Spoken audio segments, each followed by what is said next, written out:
Բարի երեկո հարգելի հետևորդներ, եթերում Կիրակնորյա դասեր հաղորդաշարն է, այսօրվա իմ զրուցակիցներն են Հայաստանի Հանրապետության արտակարգ դեսպանորդ եւ լիազոր նախարար քաղաքական վերլուծաբան Վարդան Հակոբյանը եւ Հայացք վերլուծական կենտրոնի խորհրդի նախագահ քաղաքագետ Կարեն Բեկարյանը։ Շնորհակալ եմ պարոնայք հրավերս ընդունելու համար։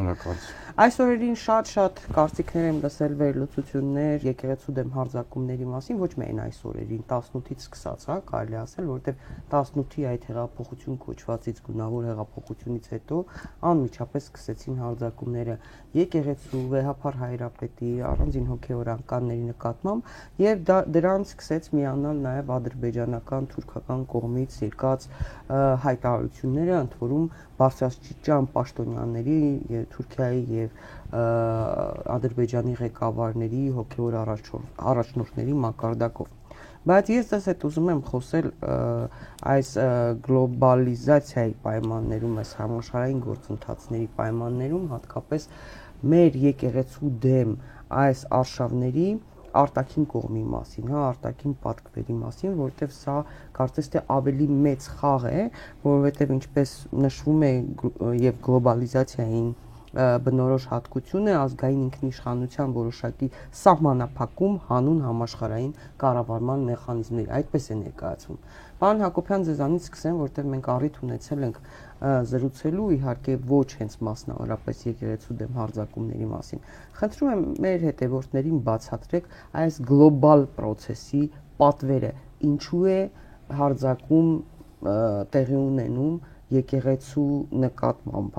եւ կարող է արդյոք մեր եկեղեցին հատկապես փոքր երկրների դեպքում կամ մեծպես երկրների դեպքում ազգային ինքնության վերջին հենասյունը դառնալ։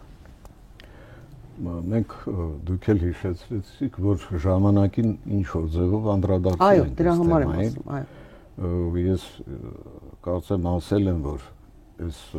բոլոր իրադարձություններին պետք է նայել նաեւ գլոբալ բնականաբար, բայց գաղափարախոսական տեսանկյունից կամ գաղափարական ասենք։ Ուղղակի պետք է հասկանալ, որ այսօր աշխարհում տեղի ունենում գաղափարական պայքար, գաղափարներ, ինչպես ավելի հասկանալի լինի, ասենք ժամանակին խորհրդային միության սոցիալիստական գաղափարախոսություններ, որ տարածվում էր աշխարհում մեկ եւ արևմուտքը հակադրված էր դրան։ Հիմա գլոբալիստների գալով գլոբալիստները բերել են նոր գաղափարախոսություն, լիբերալ գլոբալիստներ ասենք դրանց, նոր գաղափարախոսություն են բերել, որը շատ ագրեսիվ է, շատ խիստ ուրեմն բաներով, սահմանազատումներով եւ այլն, եւ դնում է որոշակի խնդիրներ։ Հիմա այդ process-ը, որ սկսվեց, նախապատրաստում էր շատ վաղուց իհարկե, բայց սկսվեց 90-ական թվականներից, դրա առաջի զոհերից մեկը հենց խորհրդային միությունն էր։ Այսինքն երկու գաղափարախոսությունների պայքարը բերեց փաստորեն խորհրդային միության կործանման, փլուզման, եւ հիմա նրանք այս 35 տարի է կարելի ասել, մոտավորապես այդքան այդ գաղափարախոսությունը իր արշավը եւ պետք է ասել հաղթական արշավը շարունակում է։ Հիմա այդ գաղափարախոսությունը որոշակի պահանջներ ունի, թե քաղաքական, թե սոցիալական, թե հոգևոր բնագավառի հետ կապված, եւ մենք որ հաճախ խոսում ենք, ասենք թե գունավոր հեղափոխությունների մասին, մենք պետք է նշենք, որ այ գունավոր հեղափոխությունները դրանք այն մեխանիզմն են, միջոցն են, որով գլոբալիստական այդ գաղափարախոսությունը բերվում է այն երկիր, ուր որ ասենք այդ հեղափոխությունը տեղի ունեցել։ Եվ այդ պահանջները դրվում են շատ խիստ։ Մենք գուցե չենք նկատում, հասարակությունը չի զգում դրա դրսևորումը, ավելի շուտ մեզ ներկայացնում են այսպես պայքար կոռուպցիայի դեմ, չգիտեմ, ասենք թե միանալ Եվրոմիությանը, խոսում են ինչ-որ կյանքից, սոցիալական արժեքներից, էլ չեմ ասում ժողովրդավարությունից,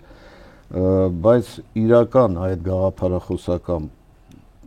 պայքարի նպատակը հենց այդ գաղափարախոսական պայքարն է, այնպես որ բացի սոցիալական կամ քաղաքական, տնտեսական բնագավառներից գլոբալիզմի համար շատ կարևոր է մարդկանց գիտակցությունը փոխելու եւ աշխարհիկացնել ավելի, հա? Ոչ թե աշխարհիկա, առանց այդ էլ աշխարհիկ է, այլ աշխարհիկ այդ գիտակցության, հասարակական գիտակցության եւ հոգեբանության մեջ այնպիսի տարեր տարածել, այնպիսի հիմքեր դնել, որ ուրեմն մանիպուլյացիան հասարակական գիտակցության կամ հոգեբանության նկատմամբ շատ ավելի հեշտ լինի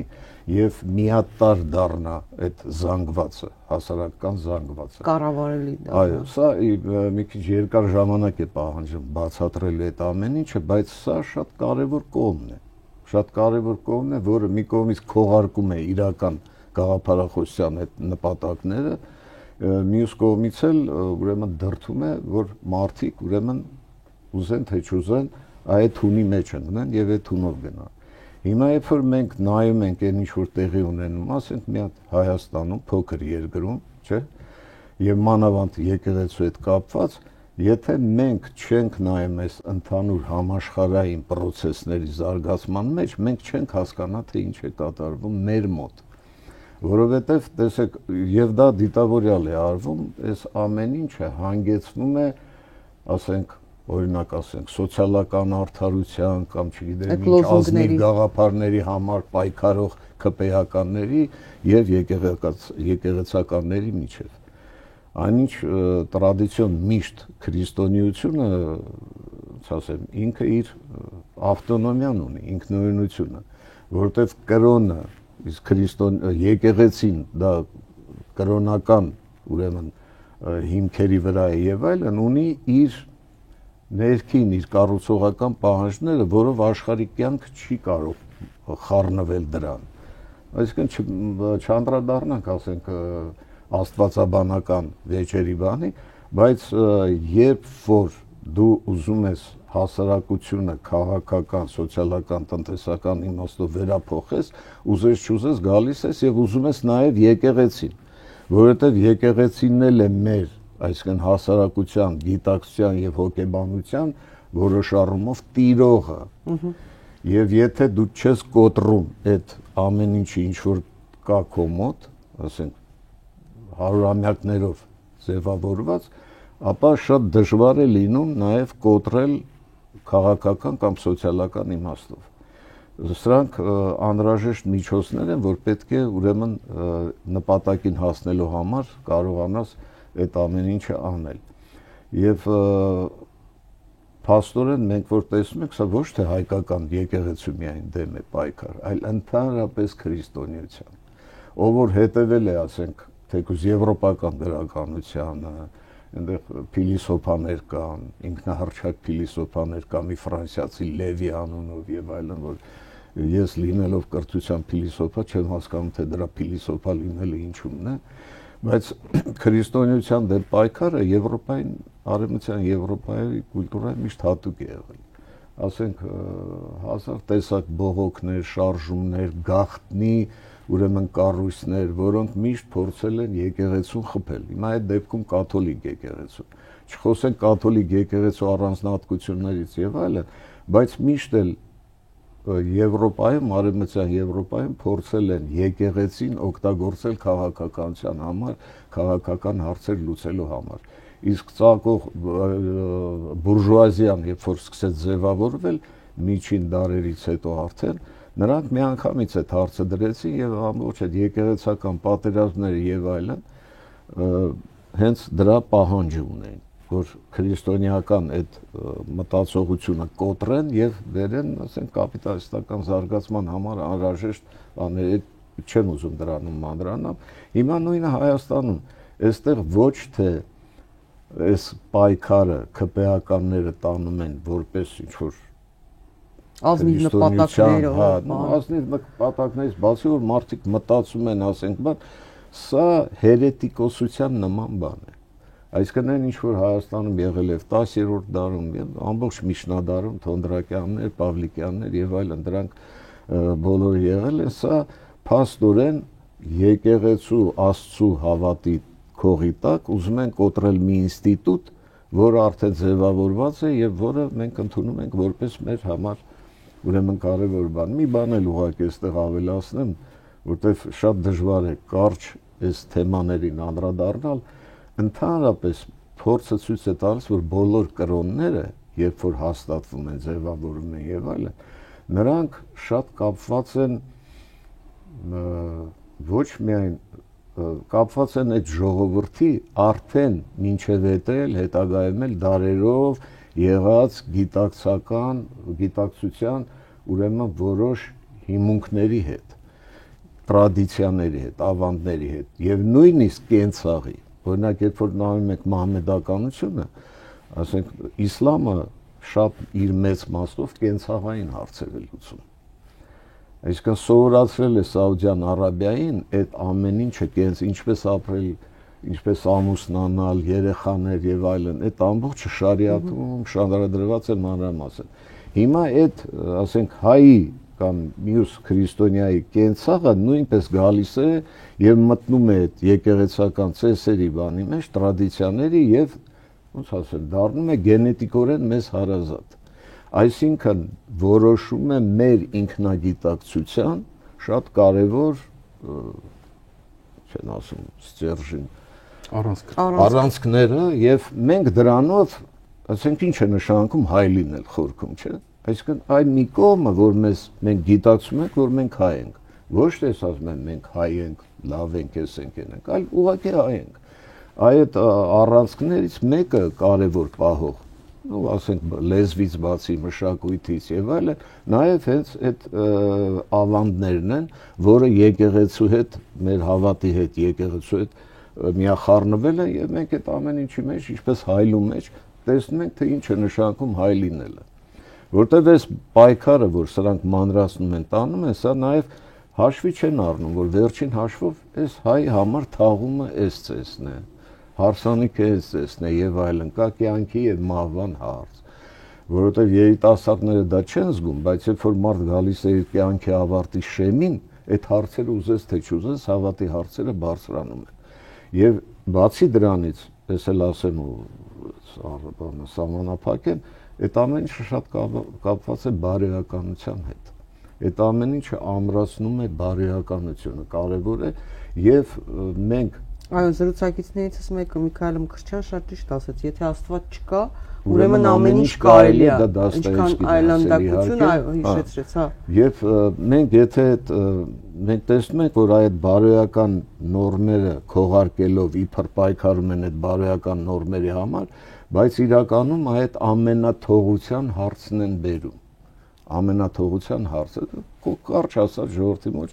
ոտնահարում են ցանկացած սրբություն։ Եվ կենցաղային հարցերը հենց եկեղեցու որպես ինստիտուտի հարցեր կա, չէ, եկեղեցին իր կառավարման ձևերն ունի, հարաբերություններն ունի, հոգևոր է դասի շփումները եւ այլն, չէ, որ ամեն ինչ այդտեղ կա, մարդկային է դա, այդտեղ կան հակասություններ, կան տարբեր մարդկանց տարբեր հնարավորություններ, այդ հարաբերությունների մեջ դու կենցաղում քո բարոյականությամբ չես կարող խառնվել։ Վան Բեկարյան, տեսեք, թվում է թե իշխանությունները հասել են իրենց նպատակներին, չէ, օրինակ ասում են Արցախը հանձնեցին, բայց ասում են, մերը չէր, հանձնեցինք, չնայած դրանից առաջ ասում են Արցախը Հայաստանը եւ վերջ։ Ինչևէ, իրենք Արցախի հարցը լուծեցին, հանձնեցին, ինչ կա տվեցին, հիմա էլ Թրամփի ուղու Զանգեզուրի միջանցքի այսպես կոչված պայմանագիրը կնքեցին, օվացիաներ, չգիտեմ, էյֆորիայի մեջ են, որ մենք տեսեք արեցինք, մենք խաղաղություն ենք բերել եւ այլն, հա։ Թվում է թե ամեն ինչ նորմալ է իրենց բանով, իրենց ներկայացրածով։ Այդ դեպքում ինչու եկեղեցու դեմ հարձակումները սաստկացան։ Ինչն է խանգարում, ինչ խնդիր են ուզում լուծել։ Ես երևի լրիվ ուրիշ կողմից կգամ, չնայած բավականին լուրջ հատումներ կան իհարկե այդտեղ։ Ուրեմն տեսեք, արվող քայլերից ոչ մեկը չունի առանցին դրված նպատակ եւ չի լուծում առանցին խնդիր։ Սա մի ամբողջական երկար մեծ ծրագրի հանգրվաններն են եւ երբ որ ծրագիրը իր հանգրվաններից որևէ մեկին հասնում է, մենք այդ ժամանակ որպես հանրություն զգում ենք, որ շատ լուրջ բան է կատարվում, շատ դեպքերում չմտածելով, որ դա շարունակությունն է նախորդի եւ նախորդն է հաջորդի, կոպիտ ասած, հա։ Իսկ ինչա տեղի ունենում իրապես։ Ուրեմն 18 թվականից սկսած գնում է հետևողական աշխատանք տարածաշրջանում էական փոփոխությունների իրականացման։ Ուրեմն եւ այդ փոփոխությունների մեջ 18-ի Հայաստանը, 18-ից սկսած Հայաստանը ստանձնում է բավականին լուրջ դերակատար։ Այսինքն հիմքում դրվում է աշխարհաքաղաքական իրողության տրանսֆորմացիայի հարցը։ Տրանսֆորմացիայի, որտեղ ուրեմն հին բալանսները, հավասարակշռության հին, այսպես ասենք, հա, մոդելները արդեն դրվում են վերափոխման տակ, եւ այդ տրանսֆորմացիայի ներքո ուրեմն հակամարտող կողմերից մեկը դառնում է համաձայն մյուսի ամեն ինչին, այդ ավելի մեծ տրանսֆորմացիոն նպատակների համար։ Շատ բարձ, բանաձևը ինքը շատ հստակ։ Այսինքն ուրիշ բան, որ դրա ներքո սկսում են խաղարկվել տարբեր բեմականացումներ, լավ կամ վատ որակի, բայց այդ ամեն բեմականացումը, նրա նախորդը, բեմականացման ավարտը, ինչ-որ կոնկրետ խնդիր է լուծում, շատ կոնկրետ, հստակ խնդիր է լուծում։ Ասենք հիմա գալով հասնելով եկեղեցուն, հա, կարող եմ գալ շատ տրիվիալ կողմից դրա բացատրության եւ կարող եմ կապել թե նախորդ իմ ասացի հետ, թե պարոն Հակոբյանի ասացի հետ, հա։ Ուրեմն այսօր Հայաստանում գործող իշխանությունը ունի խնդիր վերարտադրման։ Այդ խնդիրը որևէ կերպ նման չի սովորական իրավիճակում ներքաղաքական գործընթացներին։ Որևէ կերպ նման չի։ Այսինքն դա ոչ թե ներքաղաքական պայքարի արդյունքում կամ կստացվի, կամ չի ստացվի, կամ կհաղթեն, կամ կպարտվեն սովորական դիմություն ընդդիմություն սահմանումների մեջ չկա տես բան։ Այսօրվա գործող իշխանության համար իշխանության մնալը անվտանգության խնդիր է, իրանց իսկ ընկալման մեջ։ Այսինքն հիմա կարելի է երկար խոսել դա իրանց համար որքանով է օբյեկտիվ, որքանով է սուբյեկտիվ, սա թողենք։ Եվ կա երկրորդ հանգամանք։ Երբ որ իշխանության հետ է կապած ամեն ինչ, կա լիակատար պատրաստակամություն ստանձնելու ճակերտավոր առաքելություններ թելադրված տարբեր կողմերից, որպեսզի այդ առաքելությամբ այդ իրականացման ժամկետի երկարացման հաշվին պահպանվի աթոռը, իշխանությունը եւ այլն։ Ինչի հետ էլ մենք բառացիորեն գործում ենք։ Հիմա, երբ որ մենք անդրադառնում ենք խաղաղության օրակարգ կոչվածին, ամենակարևոր հանգամանքը ֆիքսենք,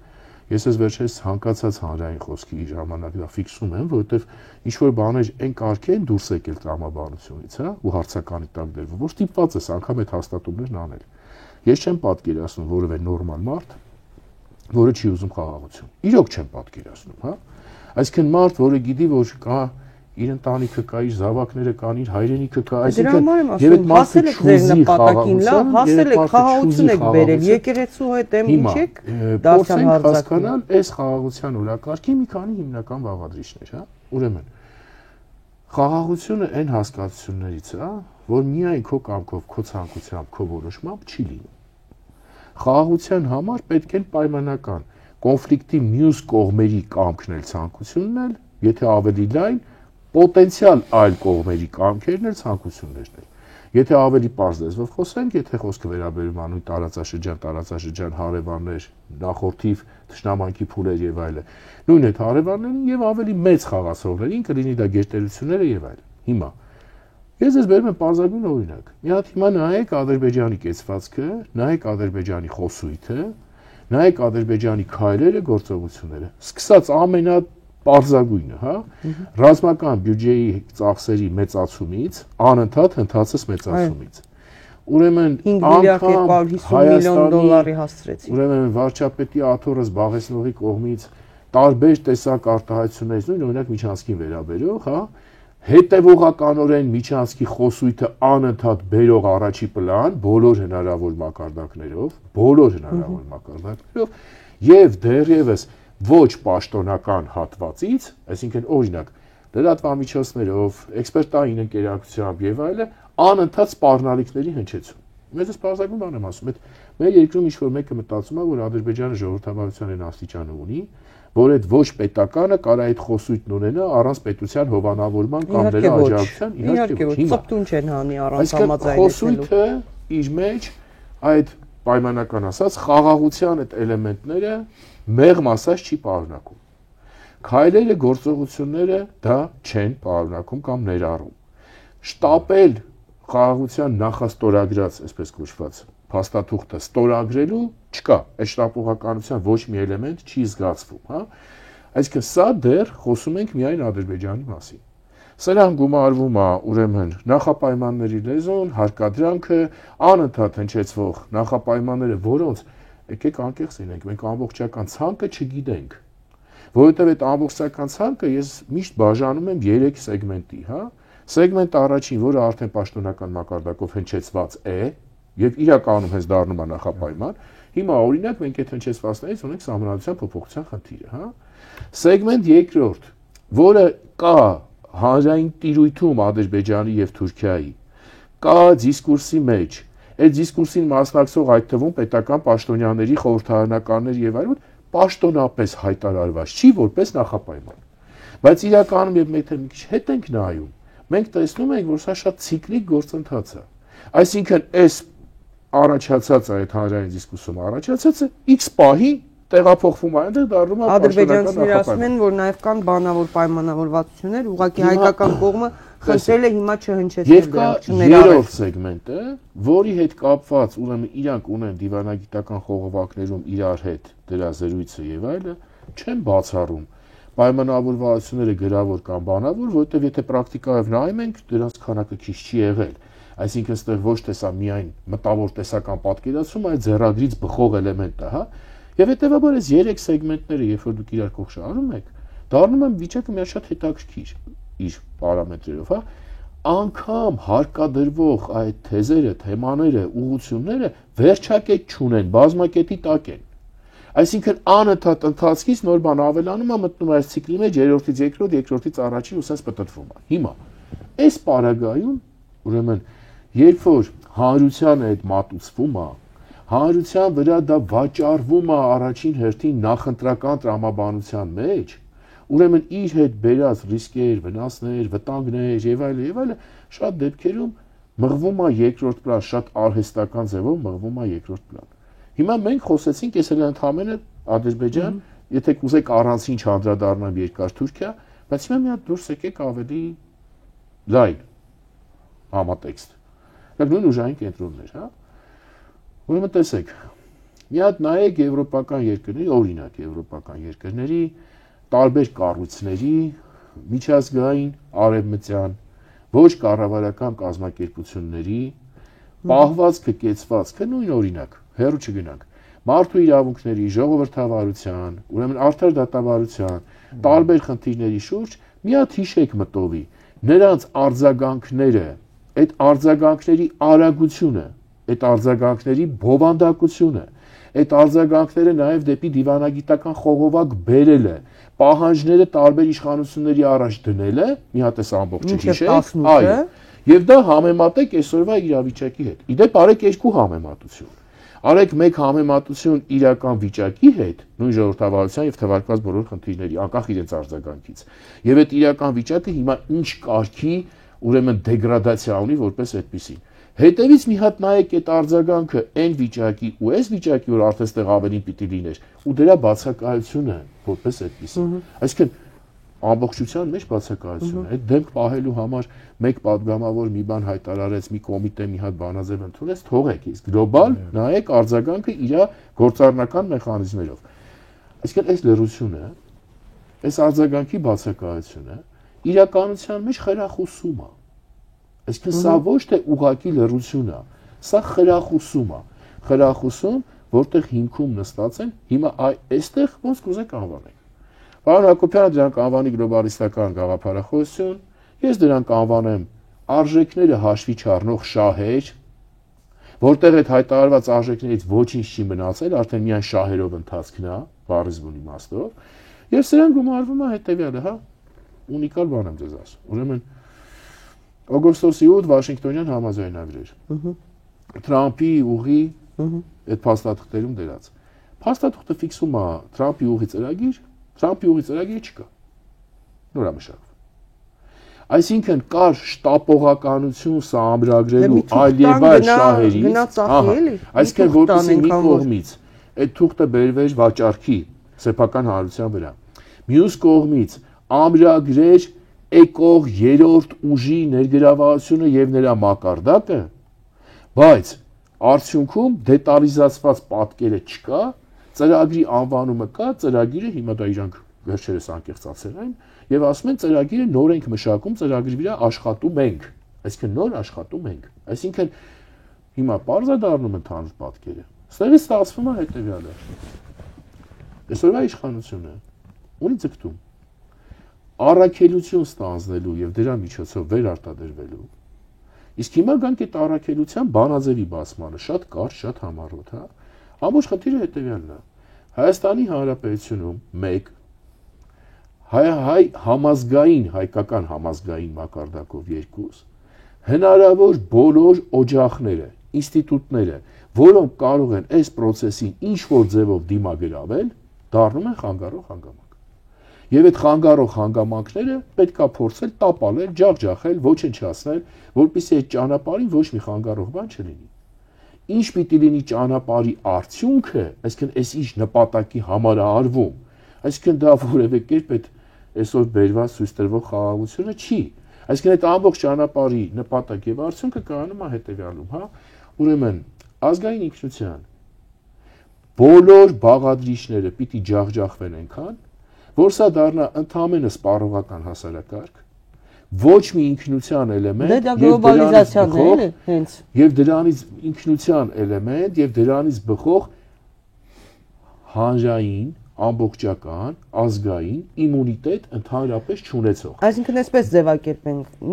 արտաքին այդ դերակատարներին իրենց նպատակներին հասնելու համար պետք է լինի անդեմ ինքնություն չունեցող մի հատ զանգված, հա, որը այս տարածքում ընդհանրապես ապրում է։ Ընդհանրապես ունի տարածք, որի վրա այս պահին բնակվում է,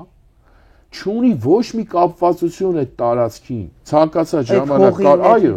ցանկացած ժամանակ կարող է դուրս գա որոշի Աֆրիկայում ապրի, Լոս Անջելեսում ապրի, չգիտեմ որտեղ Ռուսաստանում ապրի, կապ չունի, այսինքն ոչ մի իրական փոխկապակցող կապած հոգևորին, արժեքայինին, արժե համակարգային, աշխարհայացին, ոչինչ չկա, այսինքն իմունիտետ չկա, ինքնության էլեմենտներ չկան։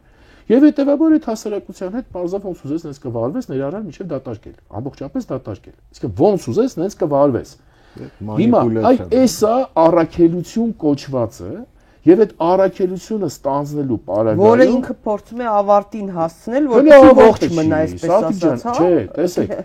ինքը իր առաջ ունի խնդիր։ Ինքը այդ առաքելության ժամանակացույց դետալիզացիա եւ այլը մտովի պայմանավորումը հնարավոր վերարտադրվող ժամկետի համար ստանալու հովանավորչություն, օժանդակություն եւ այլ եւ տարաբաշխելու այդ ժամկետի մեջ։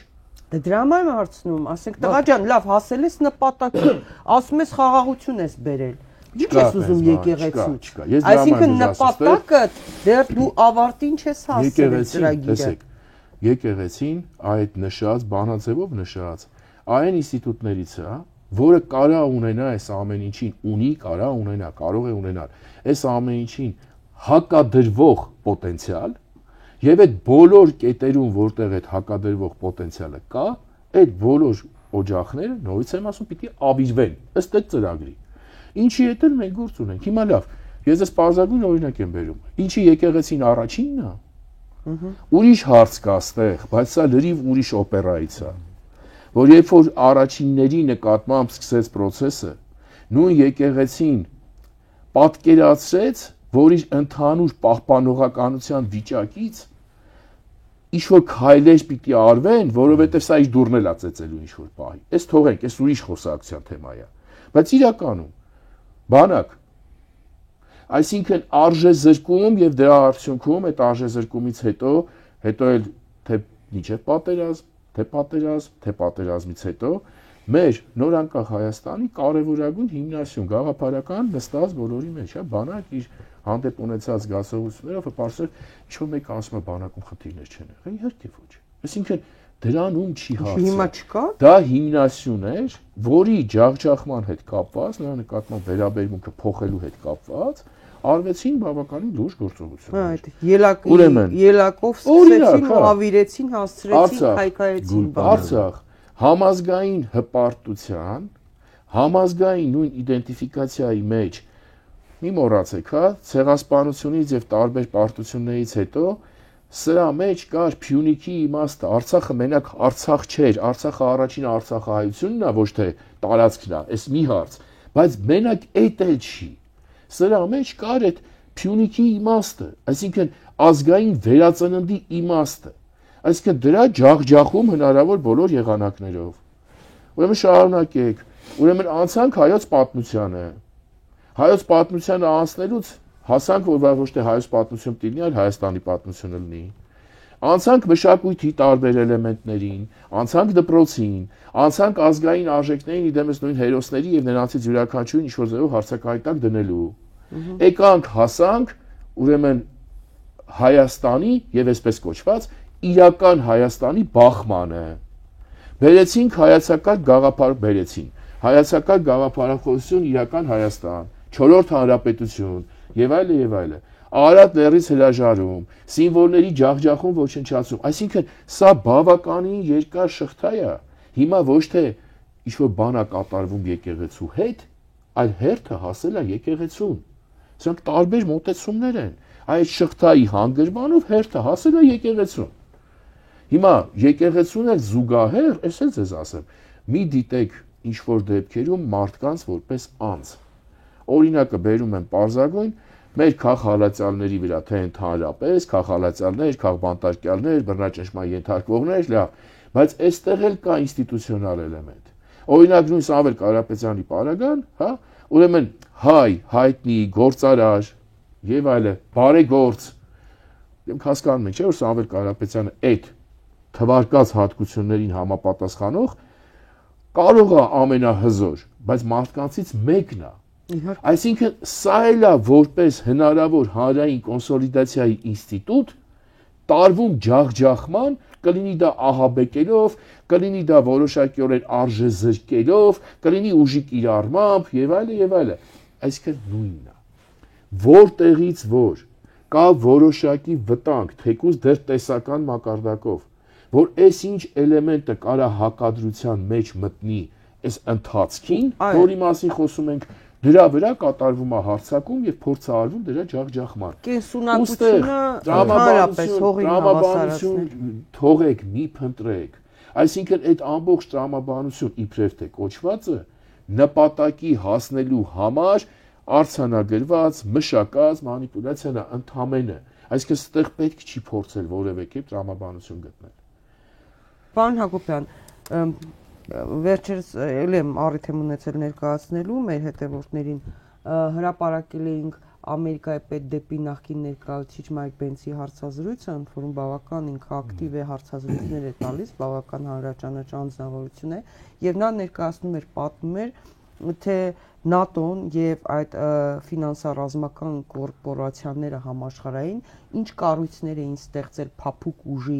միավորներ, այդ թվում այդ USAID-ները եւ այլն, որոնք սկսում էին իրենց ծրագրերը իրականացնելու համար ներթափանցել երկրներ, արհմիություններից, մասնագիտական խմբերից մինչև կրթական հաստատություններ, ինստիտուտներ, ազգային ինստիտուտներ, եկեղեցի թվարկում է, թե ինչպես են այդ հասարակական կազմակերպությունների ձևով ստեղծում են հասարակական կազմակերպություններ, ահռելի միլիարդներ են ծախսում այդ երկրներում, որտեղ ուզում են հեղաշրջում անել, գունավոր հեղափոխություններ անել, ինչպես են ներթափանցում, ընդհանուր բերում էր օրինակը եւ Ուկրաինայի մասին էր խոսում եւ Վրաստանի ստեյության նաեւ Հայաստանի 18-ին, եւ որ ընդհանուր մինչև դասագրքերը Ուկրաինայում խմբագրել են փոփոխությունների են ենթարկել։ Եկեղեցու նկատմամբ հարձակումները Ուկրաինայում եւ Վրաստանում, հա, տեսնում եք, բայց ես ձեզ լավ լուր ասեմ, երեք ամբերցիներն էին խոսում, մի ռեպորտաժ էինք ներկայացրել, այնքան լավ էին հասկանում շատերը քաղաքացիներից, ասում գնում է Վատիկանում Հռոմի պապի ձեռքերն է պաչում, այստեղ մեր սրբազաններին է կալանավորում, ձերբակալում, բանտեր է լցնում։ Մարդիկ էլ են հասկանում, որ ինչ որ բան այնպես չէ, հա։ Պարոն Հակոբյան, լավ, այս նպատակների երբ այդ ուժերը արդեն կհամարեն, որ իրենք իրենց ծրագիրը ավարտին են հասցրել։ Ես ինչու եմ նաև այս ձեր հարցը տալիս եւ պարոն Բեկարյանին էլ Զանգեզուրի միջանցքի Սյունիքի թեման էլ առաջ քաշեցի։ Դուք առաջիններից եք, որ ինձ հետ զրույցում այդ միջանցք կոչվածը անվանել ուղղակի ՆԱՏՕ-ի միջանցք։ Ըստ էության Ամերիկայի պետդեպի ներկայացուցիչը, երբ որ ասում ես ՆԱՏՕ-ի, հա, եւ այդ համաշխարհային ֆինանսական ռազմական կորպորացիաների ծրագիրն է սա ու այդ գործիքակազմն է, եկել ենք դեմ ենք առել Սյունիքին արդեն։ Գիտեք, ես սկսեցի հենց այդ գաղափարախոսության առումով։ Դե գանք լավ միլիարդներ ինչքան են։ Այո, միլիարդներ են ծախսել։ Գանք աշխարհակահաղական նպատակներին։ Քանի տարի է մենք այդ թեմայով խոսում ենք, չէ՞։ Այո։ Իհարկե բոլորը չէ, բայց օրինակ ասենք պարոն Բեկարյանը, ես կան մարդիկ, որ շատ լավ վերլուծել են եւ այլն բացատրում ես, ասում ես։ Բայց մի քիչ հիասթափություն կա, որ նույնիսկ հասարակության այն շերտերը, որոնք իրենց կրթվածությամբ, չգիտեմ, պաշտոնով ինչ-է բարձր դիրք են գրավում, կամ չեն ուզում հասկանալ, կամ ավելի շուտ չհասկանալու տեղ են դնում։ Եթե ավելի խորանակ այդ առանձին անհատներին երևացող կտեսնեք կապվածություն այդ կազմակերպությունների հետ։ Այսինքն իրեն ձեռք չի տալիս այդ ճշմարտությունը կամ այդ շահերի գնահատումը այդ ձևով, իրեն ձեռք չի տալիս։ Եվ մեկ-մեկ ուրեմն բանես հիասթափություն ես ապրում, թե էլ ինչի համար է այս ամեն ինչը։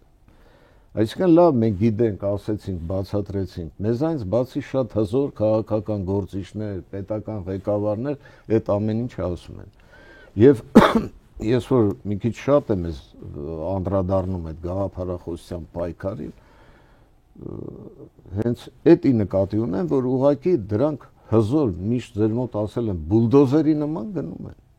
Եվ դրանց դիմաց կանգնած են դեռ ճիշտ է, հզոր ուժեր նույնպես բան, բայց դեռ այն թափը չունեցող։ Նույնիսկ Տրամփն է դրա դեմ կանգնած եւ ես շատ խիստ կասկածներ ունեմ, որ Տրամփը արդեն դատապարտված չի։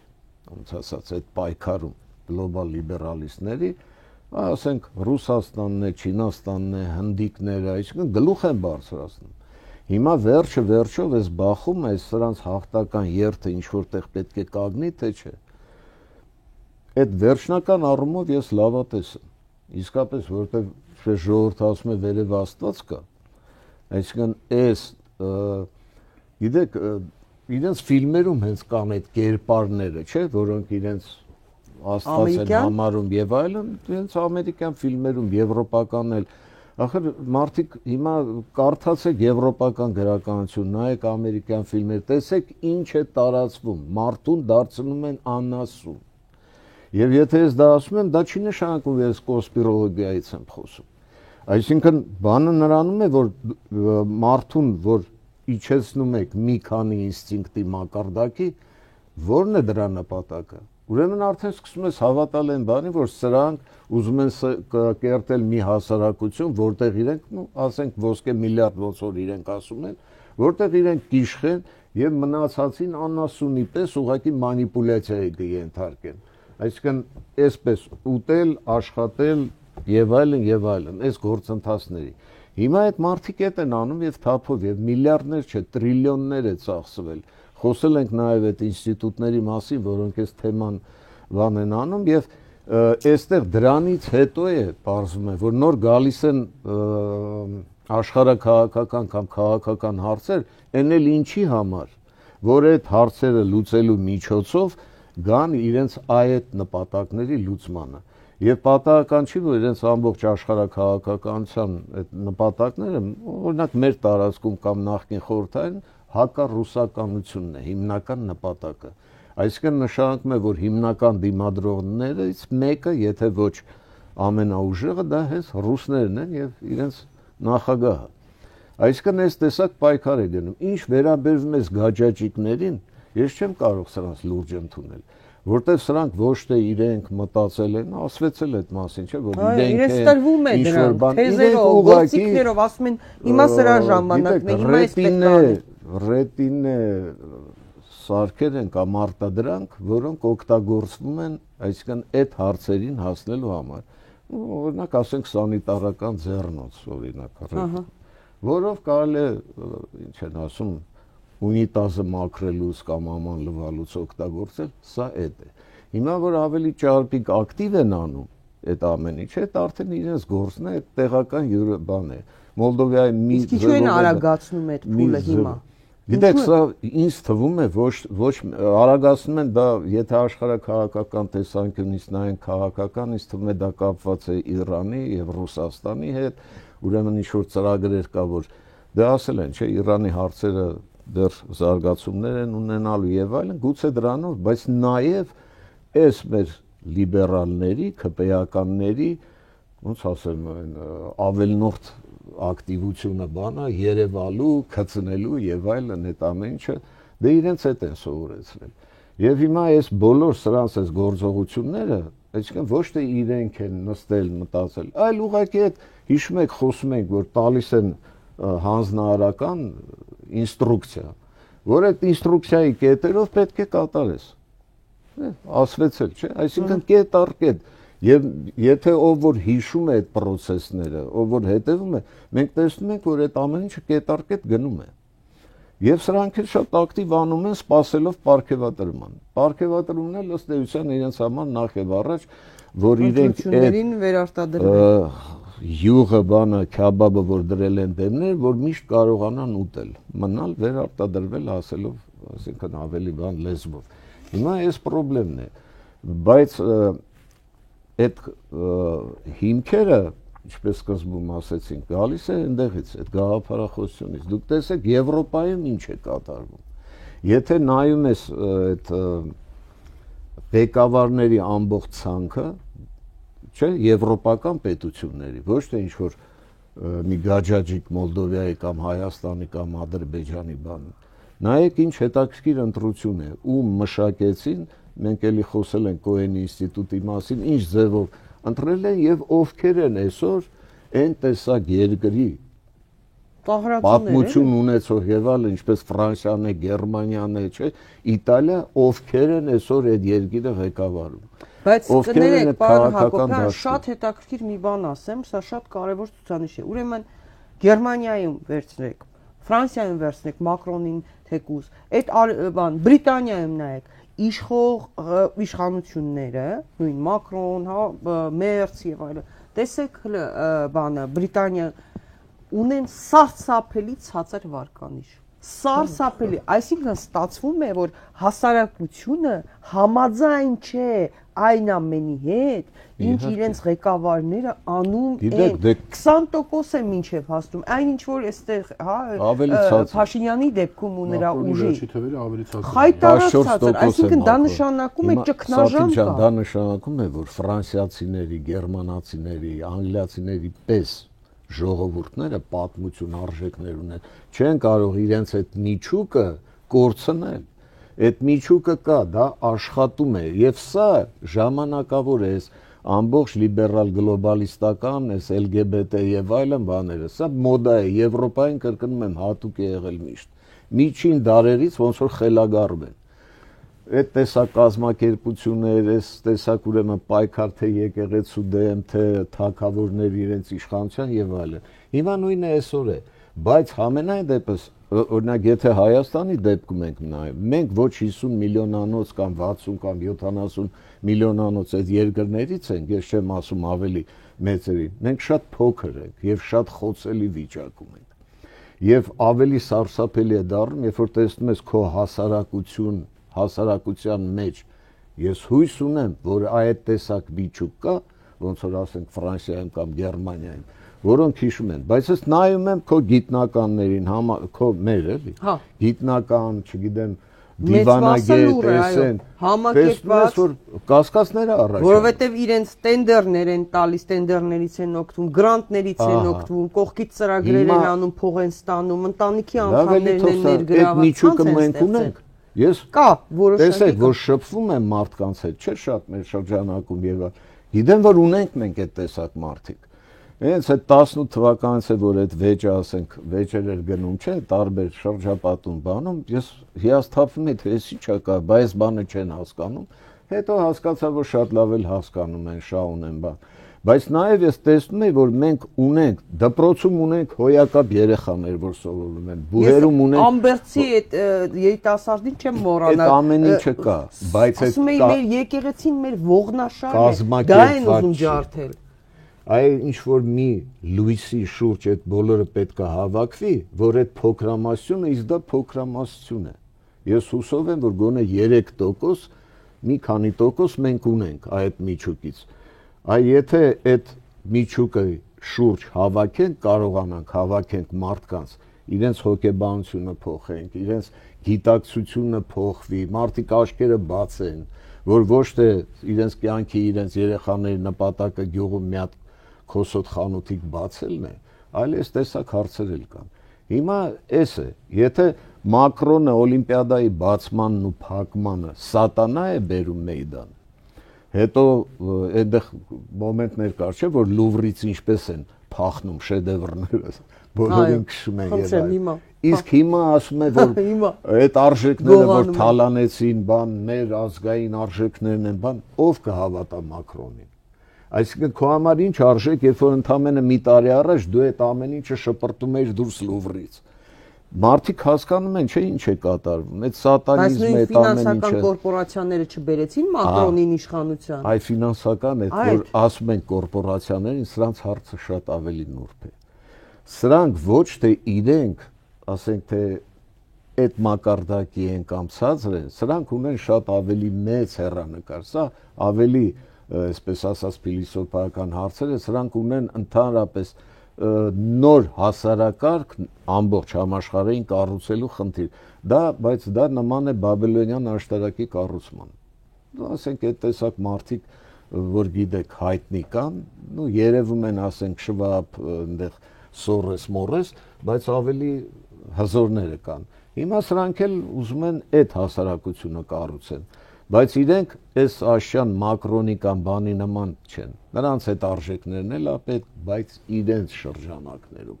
ոչ թե մասսայական։ Վերջին հաշվով կարծեմ էլի Սպարտակի հետ այդ թեմայով խոսում ենք, բնակչությունը մոլորակի արդեն 9 միլիարդի է հասնում։ Նրանք շատ լուրջ քննարկում են նաև այդ հարցերը։ Կրճատելու։ Հա, ինչքանով պետք է, ինչքան մենք կարող ենք կերակրել։ Չի բերի դա վայրենացման հասարակությանը, չի բերի այս տեսակ երևույթների բան։ Գուցե մենք խառնվենք Աստծո գործերին եւ ինքներս այդ ամեն ինչը կարգավորենք, կրճատենք, ինչպես օրինակ Չինաստանում անում էին, չէ՞։ Այնպես էին անում, որ մեկ երեխա օրենքով եւ այլն։ Այդ բոլորը օրենքի բնության եւ Աստծո դեմ է։ Բայց այդ մարդիկ ուզում են անեն եւ լուրջ քայլեր են ձեռնարկում նաեւ դրան։ Հիմա այստեղ մենք հեռու ենք գնում արդեն մեր հարցերից, սրանք ընդհանուր են, բայց մեզ գցել են այդ հունի մեջ։ Մեզ գցել են այդ հունի մեջ, չեն թողում ոչ մեկը գլուխ բարձրացնի, խափում են, դեմոկրատիայով են խափում, էս են անում, բայց այդ process-ները գնում են։ Այդ դեմոկրատիան էլ եմ ասում, այդ ելակներ էլի, որ քարոզեցին ու տարան պատերազմը հրահրեցին, էլի, դեմոկրատիան այդ ելակներ երևի։ Երբ որ մի երկրում սկսվում է միտինգ, ու այնտեղ դրոշ են բարձրացնում հակակոռուպցիայի, ասում են բանակը էս վիճակում է, տնտեսությունն է, այդ նշանակում է բանակն են քանդելու, տնտեսությունն են քանդելու, ինչ էր 90 թվականներին Հայաստանը, որ ինդուստրիալ պետություն էր, ըստ էության հանրապետություն, բարձր մակարդակի, այն օրը մեկը ասեց 30 քանի հազար գիտնական ունեինք մենք։ Ճիշտ է, 35,000-ից գուցե 7,000-ն էին, 5,000-ն էին իսկապես գիտնական, բայց այսօր ունենք ընդամենը 3,000, այդ 3,000-ից է շատ մեծ կասկածներ կա, քանի հոգի են գիտնական, որտեղ եղած գիտնականները վաղուց Հայաստանից գնացել են։ Այսինքն, այսօր պարոն Բեկարյանը ասեց, որ ձեզ կտրում են արմատներից բանը, այդ իրենց նպատակն է։ Մեզ նորից դարձնում են քոչվոր ժողովուրդ։ Մենք պետք է իջնենք այդ քոչվորության մակարդակի։ Մեր համար տարածքը դա ամբողջ աշխարհն է։ Դու քոչի, գնա այստեղ, գնա այնտեղ։ Այս են ներշնչում։ Ընդ որում արցախցիները երբեք չէին քոչել, չէ՞, քոչվոր երբեք չէին։ Բայց այդ շատ հետաքրքիր է։ Ով կհավատար մի 30-20 տարի առաջ, որ Արցախը կսկսի ինչ-որ լիբերալ խաղեր խաղալ։ Բայց մեկ է տեսնում ես այդ ժողովուրդը, որ պայքարի բանի հանգարց այդ տեսակ ուրեմն թույլ տվեց այս ամենը։ Պարոն Բեկարյան, ենթադրենք, այսպեսի հետո եթե կուզեք նաև պարոն Հակոբյանի ասածներին ավելացնել, բայց ենթադրենք օրինակ հասան իրենց նպատակին։ Ենթադրենք սցենար։ Խոստացել է, չէ, ասում է, կես կիրակել է գնալու Հովանավանքում էլի այդ պղծումը անի, պղծման ակտը անի, որի անունը դրել է պատարակա, այդ ֆեյք պատարակը, գնալու այդ պղծումը անի, հետո ասված, որ պատրաստվում է արդեն գնալ նաև Մայրաթորում, հա, դա անել այդ պղծման ակտը։ Հիմա այսինքն ինքը բաց ասել է, ձնագնդին ավելացնում է ինչ որ բաներով պետական ապարատներից, ԿՊ-ների ընտանիքների անդամներ, նույնիսկ ոստիկանների մայրեր, ընտանիքի անդամներին բերում են, որ քանակ ապահովեն։ Ենթադրենք հասան իրենց նպատակին։ Ենթադրենք ոչ միայն արքեպիսկոպոսներից եւս որոշներին ձերբակալեցին, այլև վեհափառ հայրապետին փոխեց դրեց ինչ որ մեկին իր ուզած մեկին այդ ասենք ասեց հրճակեց չնայած ինքը իրավունք չունի եւ չի կարող վեհափառ հայրապետին հանել, բայց ենթադրենք ինքը գնաց մեկին դրեց, ասեց սա է այսու հետ, հա, լինելու կաթողիկոսը, sense հասավ իր նպատակին։ Ինչ է լինում մեզ հետ։ Եկեք այդ սցենարը մի հատ պատկերացրեք, հասավ իր նպատակին, դա էլ արեց։ Նախ էլի ստիպված եմ ասեմ, ֆիքսենք, դա նպատակի մի հատ միջանկյալ հանգրվան է, որտեղ այդ նպատակասվածը շատ ավելի խորն է, շատ ավելի կործանարար է եւ այլն եւ այլն։ Սա մի հատ արանքի հանգրվան է, միջանկյալ կետ է, որպես այդպեսին։ Հիմա ես ունեմ տպավորություն, որ եկեղեցու հետ կապված ընթացքին իրանց մոտ էլ կա որոշակի հիասթափություններ, այսպես ասենք, ուրեմն իրենց սպասածի եւ ակնկալածի եւ իրականության բավականին մեծ տարբերություն։ Իսկ ես չունեմ զգացողություն, որ հիմա իրենք ունեն տպավորություն, որ իրենց միջանկյալ նպատակին հասնում են ողջ ծավալով։ Չունեն այդ տպավորությունը։ Չէ՞ ասա պայմանավորված շատ հետաքրքիր է, հա։ Ուրեմն առաջի խնդիրը, որ իր առաջ դրած էր, լուծեց։ Այսինքն հանրությանը տեսանելի դարձվեց հերթական տաբուի, արժեքի, անվիճարկելի ջախջախում։ Օրինակ, որ կարող է կարգալուծարված քահանան, ուրեմն գնա եւ մատուցի պատարագ։ Այսինքն սա մի քիչ բարդ էր ընդհանրապես պատկերացնել, եթե մենք 1 տարի, 2 տարի առաջ նստեինք խոսեինք, կասեինք լավ, այդտեղ չի հասնի տենց հարցի, ենթադրենք, հա։ Այսինքն սա հերթական մի հատ ջախջախում է, բացվեց։ Մտածելակերպի, ուրեմն աշխարհընկալման, այսինքն շատ լուրջ Պանդորայի նոր արկղի բաց թողել է, որպես այդպեսին, էս արեց։ Հիմա, բայց հաստատ խնդիրը մենակ դա չէր։ Այսինքն կար հաստատ միտում, որ ուրեմն պիտի ապահովի բավականին լուրջ քանակ եւ ժողովրդին տրվի ազդակ, որ արդեն հաջողում է եւ այլն։ Զգաց, որ այդ քանակը չապահովեց։ Այսինքն ստեղ դե սպառնում էին 10000 հոգի կբերենք, 1000 չկար։ Այսինքն էս մի խնդիր։ Եվ հաջորդ խնդիրը, որ ես էլի կարծում եմ, որ այդ նպատակի ապահովման հետ կապված, միջանկյալ նպատակի ապահովման հետ կապված խնդիր է տեսնում,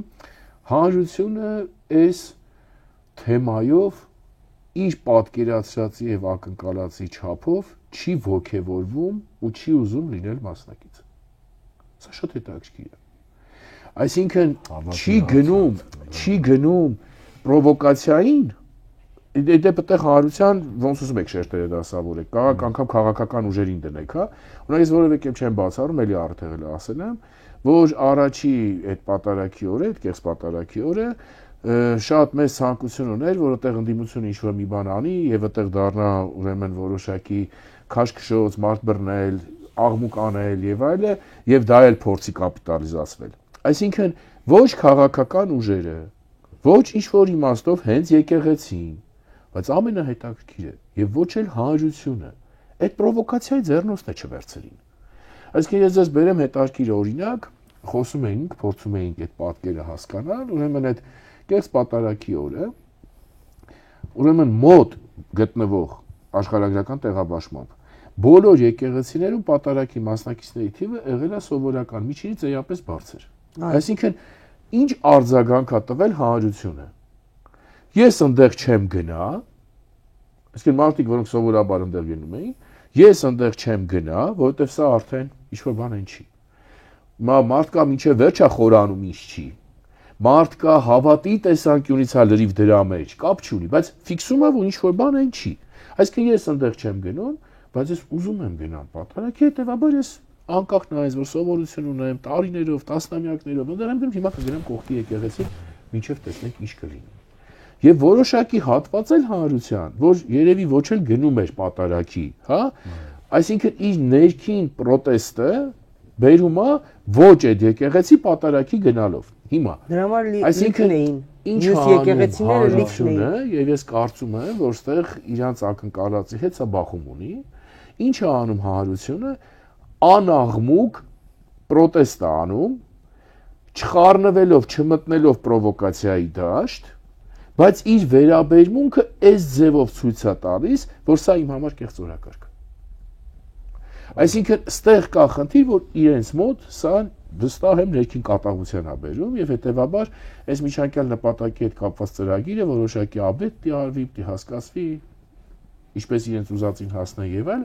եւ այդ տեսանկյունից այս մոտակա կիրակին, որ էլի հայտարարել է, որ նորից գնալու է եւ այլ,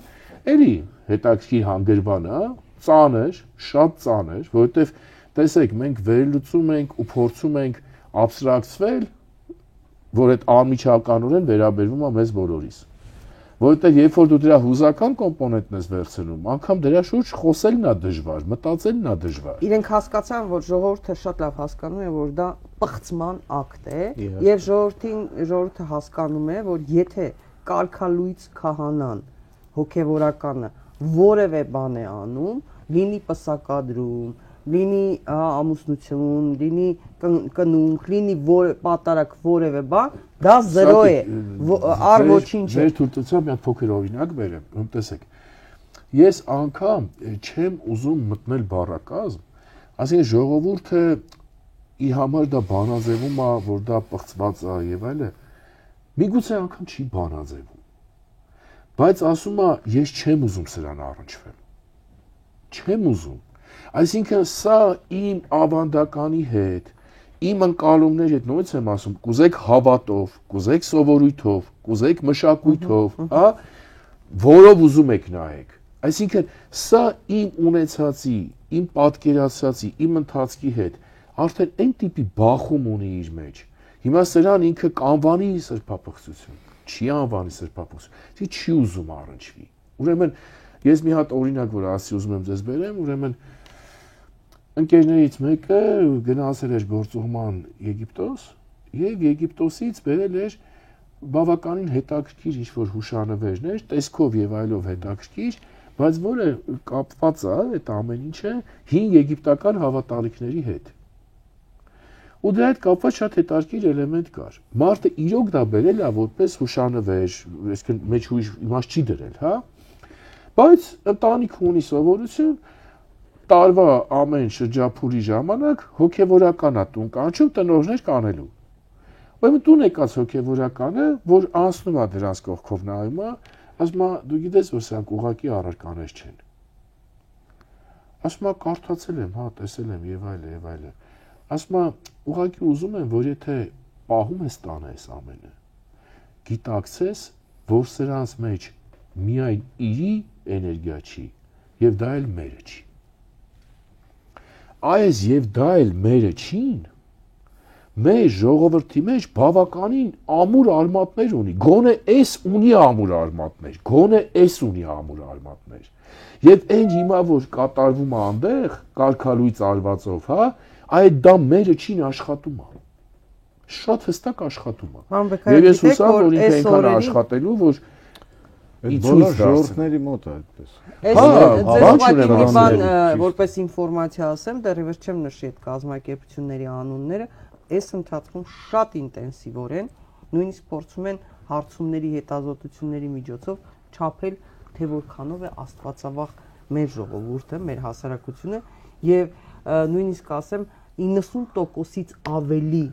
ցուցանիշներ են եղել ու քննարկում են նույնիսկ կազմակերպել, որովհետև ապշած են, հա, իրենք այդ ֆենոմենը չեն կարողանում հասկանալ։ Աստվածավախության դեպքում կարող է այդպես լինել, բայց քանի տոկոսն են հավատացյալ, քանի տոկոսը սնահավատ, գուցե տոկոսները փոխվի։ Դրա համար ես ասացի, որ այս հարցը մանավանդ եկեղեցու արկանիշը 70%-ից 80%-ից բարձր է։ Եկեղեցին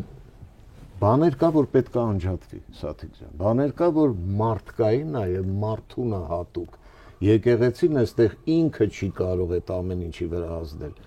Բաներ կա, որ կրոնին, չէ, Աստծո հարցեր են։ Հիմա այդ հավատի հարցը, աստվածավախությունն էլ ինչ որտեղ, դա մարդու ներքին, իրա ոնց ասեմ ձեզ, կյանքի մահի, այդ ներքին սեր եւ այլն, այդ ամեն ինչը սեր մեծ իմաստով, այդ ամեն ինչը վախը, ասենք, այն չեն ասում հոգու անմահության հարցեր են, որոնք մարդիկ ամաչում են ասեն, որ հավատում են կամ չեն հավատում, չեն այդքան արտահայտվում, որտեվ այդ մակարդակը չունեն հասկանալու արտահայտվելու, բայց դա ներքնապես դրած է մարդ էակի մեջ։ Պարոն Հակոբյան, ավելի հեշտ ձևակերպեք, ուրեմն ամեն անձի անձնական տարածքը կատաստրոֆիկ է խախտել այս գործողություններով։ Այդ Իրանն է, իր դաշտը, ոչ ոք այդտեղ շատ դուրջ է մտած,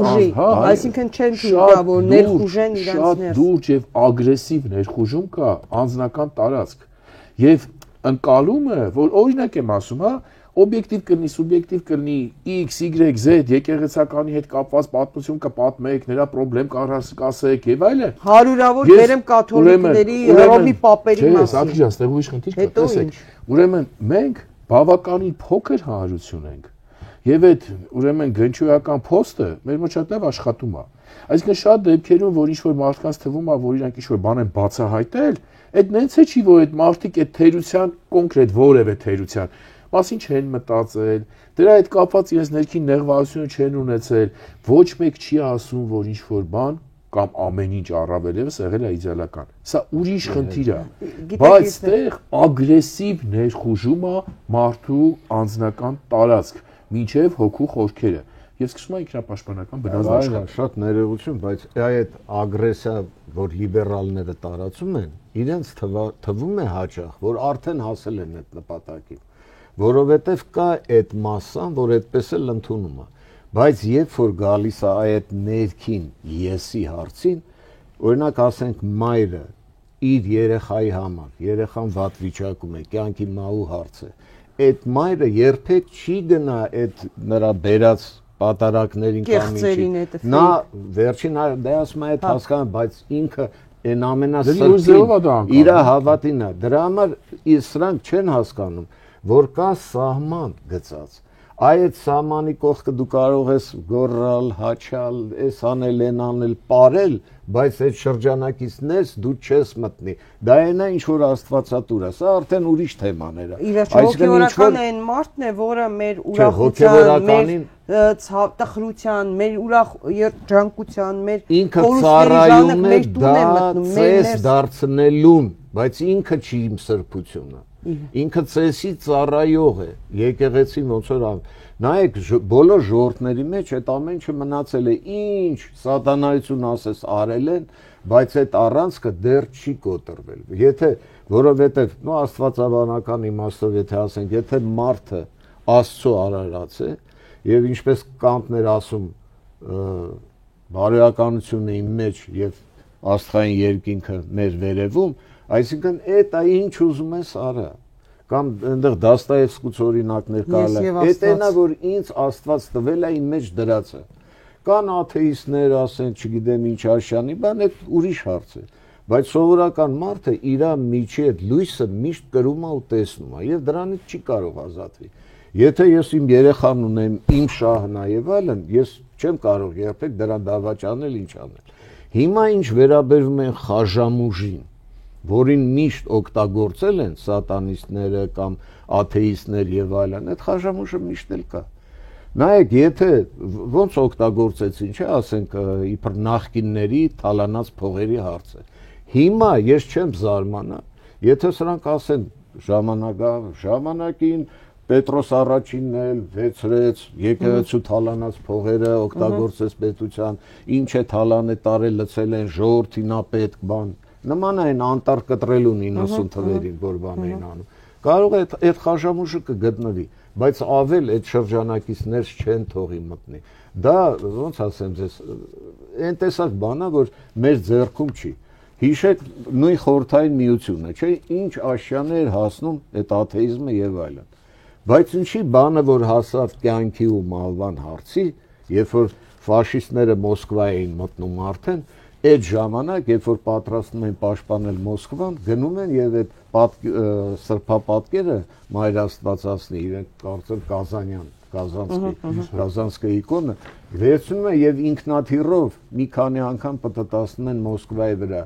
սովետական կոմունիստ գեներալները եւ Ստալինն էլ իհարկե դրան տեղյակ էր եւ Ստալինն էլ այցելում էր որոշ այն ժամանակվա հայտնի սրբերի եւ այլը եւ հետները խոսում էր Ստալինը շատ լավ էր հասկանում հավատի հարցի կարեւորությունը ի տարբերություն Խրուշչովի այսինքն սա հիմա ինչ որտեղ Խրուշչովի այդ խելառություններն է անում եւ միշտ էլ տեսեք հենց քանդվավ այդ աթեիզմը խորհրդային միությունը միանգամից հազարավոր եկեղեցիներ Ռուսաստանում հառնեցին մեր մոտ հառնեցին այսինքն այդ եկեղեցաշինարարությունը որ սկսվավ դրա պահանջը կա չէ Ես ասում եմ քիչ է այո ես մի բան էլ ասեմ որ այդ խաժամուժ ասածից բանն այդ աստվածավախության կան մարդիկ որոնք գուցե իրենք չեն խորանում չեն հասկանում հավատի հարցերը բայց այդ աստվածավախությունը կա խառնված մի քիչ ծնոտիապաշտության հետ այսինքն շատերին թվում է որ իրանք ինչքան հաստմոն վառեն կամ ինչ որ չգիտեմ շատ աղոթեն կամ խաչ անեն մեքենայով անցնում են չէ եկեղեցու մոտով խաչ են անում այսպես սա այդ ծնոտիապաշտությունն է այդ մարդիկ այդքան են հասկանում իրենց գիտակցությամբ այսինքն նրանք հավատը Աստծուն հավատը հասկանում են որպես առևտուր այ Աստված ջան ես սկան մոմեն վառե վաղ օգնի որ ես գործս հաջող գնա հիմա այդ միշտ եղելա կլինի խոսքը այն իսկապես առանցքի մասին է որ մարդու միջով անցնում այդ լուսեղեն որը պահելու է եւ այս սատանայական խաղերը ոչ մի բանի չեն հասնելու այնպես որ այդ պետքա միշտ զատել իմանալ ուզում է գլոբալիստներ լինեն արևմուտքի ուզում է ինչ լինի դրա դեմ հզոր սովետական միությունը չկարողացավ Ես ամեն դեպքում ուզում եմ, հա, դուք պատասխանեք, պարոն Բեկարյանը իհարկե շատ կարևոր բան ասեց, բայց չասեցիք, ենթադրենք ինքը իր սցենարը իրականացնում է։ Դա դեմ ասում եմ, սցենարը իրականացնելը օրինակ եմ ասում։ Մանկուրտ հասարակություն, ինչ ենք ունենում։ Հա, եթե ամբողջական Եթե ինքը իր ամբողջական պլանը եւ եկեղեցու եւ մնացածի վերաբերյալ իրականացնում է։ Էլի եմ ասում, այստեղ եկեղեցին արանքի օղակա, այդ ամբողջ միտումը վերարտադրվելն է եւ այդ վերարտադրված ժամկետում ուրեմն մեր պետությունից երևի ոչինչ չի մնա։ Պարզ։ Այսինքն կդառնա հանրույթ, նորից եմ կրկնում, ուղղակի սպառող, ինչպես ասած, իր ինքնության բոլոր էլեմենտներից կտրված, շարժունակությունը, տեղից մեր շարժունակությունը մեծ է։ Ուրեմն շարժունակությունը էապես բարձրացրած ուրեմն անմիջապես ընտրություններից հետո եթե այս ուժը հաղթեց ուրեմն օրակարգում կգա Արևմտյան Ադրբեջանի հարցը լրիվ այլ դրսևորումներով ձևակերպումներով դեպի պրակտիկ գործողություններ եւ քայլեր այդ ժամանակ կսկսենք մտածել այս ամբողջ շինարարական բումը կներեք էլի դուրը կթակենք ասեն այս ինչ որ ադրբեջանցի մի ընտանիք ու կասի սա իմ պապական տունն է դուրս այստեղից պարզ ասենք եթե ես չեմ սխալվում այդպիսի ելույթներ 10-19 թվականին հիմա էլ այո ասում են կոնդում բանում սա մերն է ուրեմն հենց ձեր մոտ ձեր եթերում ենք այս թեմայով խոսել որ ես ասել եմ չունեմ զգացողություն, որ սահմանադրական փոփոխությունների հետ կապված հարցը վերաբերում է միայն հռչակագրին։ Չունեմ այդ զգացողությունը։ Այսինքն իրենց ներքին օրակարգում նույն սահմանադրությունից ակնկալվող էլ ինչեր կան, եւ դրանում որքանով կա նույն Արևմտյան Ադրբեջանի համար հարց է, ես պարզ ասեմ։ Հետևաբար իրավական կարգավորիչներից սկսած վերջացած պրակտիկ գործողությամբ դա դառնալու է շատ արդիական հարց, շատ։ Եվ այդ նորից եմ ասում, խոսքը կիսատ մնաց, այդ ժամանակ եւ միգուցե մենք լրիվ ուրիշ հայացքով կնայենք այս շինարարական բումին, այսքան բարձրացվող շենքերին, այն պարագայում, երբ որ մենք ունենք էլի արտագաղթ, մենք չունենք եսիմ ինչ ներգաղթ, ժողովրդագրական պատկերը եսիմ ինչ կարգի մի հատ կայծակնային աս չի տվել եւ այլը, այսինքն այս ամենը իրար հետ բոլորը փոխկապակցված ընթացք է։ Եվ այդ վերարտադրման պարագայում մենք այս ամեն ինչի հետ առնչվելու ենք, որպես պետություն, որպես հասարակություն, առնչվելու ենք այս ամեն ինչի հետ։ Հետո գալու է ավելի ծայրահեղ խնդիր, ցինիկ կհնչի միգուցե։ Ուրեմն որն է տարբերակը պատասխանատվություն չկրելու այս ամենի համար։ Ում կողմից։ Նույն գործող խմբակի։ Որն է տարբերակը պատասխանատվություն չկրելու։ պետության չգոյություն։ Այսինքն չկա պետություն, ես պատասխանատվություն այլևս չեմ կրում։ Ես հիշեցնեմ հարգելի հետևորդներ, կներեք պարոն Բեկարյան, բայց հիշեցնեմ մի ԿՊԱ-կանի խոսքեր պետք է ունենալ։ Ու դուք շարունակեք։ ԿՊԱ-կաններից մեկին կարկառուն ԿՊԱ-կան падգամավորի ընդդիմության падգամավորներից, ընդդիմադիր падգամավորներից մեկը հարցնում է, ասում է հերթական այս ամեն ինչի Արցախի հայաթափումից, այս ամեն ինչից հետո բա չեք մտածում, որ վաղը պատասխանատվություն եք կրելու։ Պատասխանը գիտեք որն է։ Երբ որ պետություն կլինի, այդ ժամանակ կկանչեք պատասխանատվություն։ Կգտնեք մեզ, երբ որ պետություն կլինի։ Այդպես են պատասխանում։ Այսինքն ձեր ասածը, այսինքն որ ես ձեզ ասեմ, մենք այս գործընթացի մի արարը Արցախով ունեցել ենք արդեն։ Իհարկե, մի արարը Արցախով ունեցել ենք արդեն։ Եվ հետեւաբար, այստեղ շատ կարևոր է իրականում լայն բացել աչքերը, շատ կարևոր է։ Մի անգամ չենք ձեր մոտից տարբեր եթերներից ուղակի շփումներով, հանդիպումներով սրա մասին խոսել, պիտի չձանձրանանք երևի սրա մասին խոսել, չպիտի հոգնենք սրա մասին խոսել։ Այսինքն բացել աչքերը եւ հարցին նայել լրիվ ուրիշ տեսանկյունից։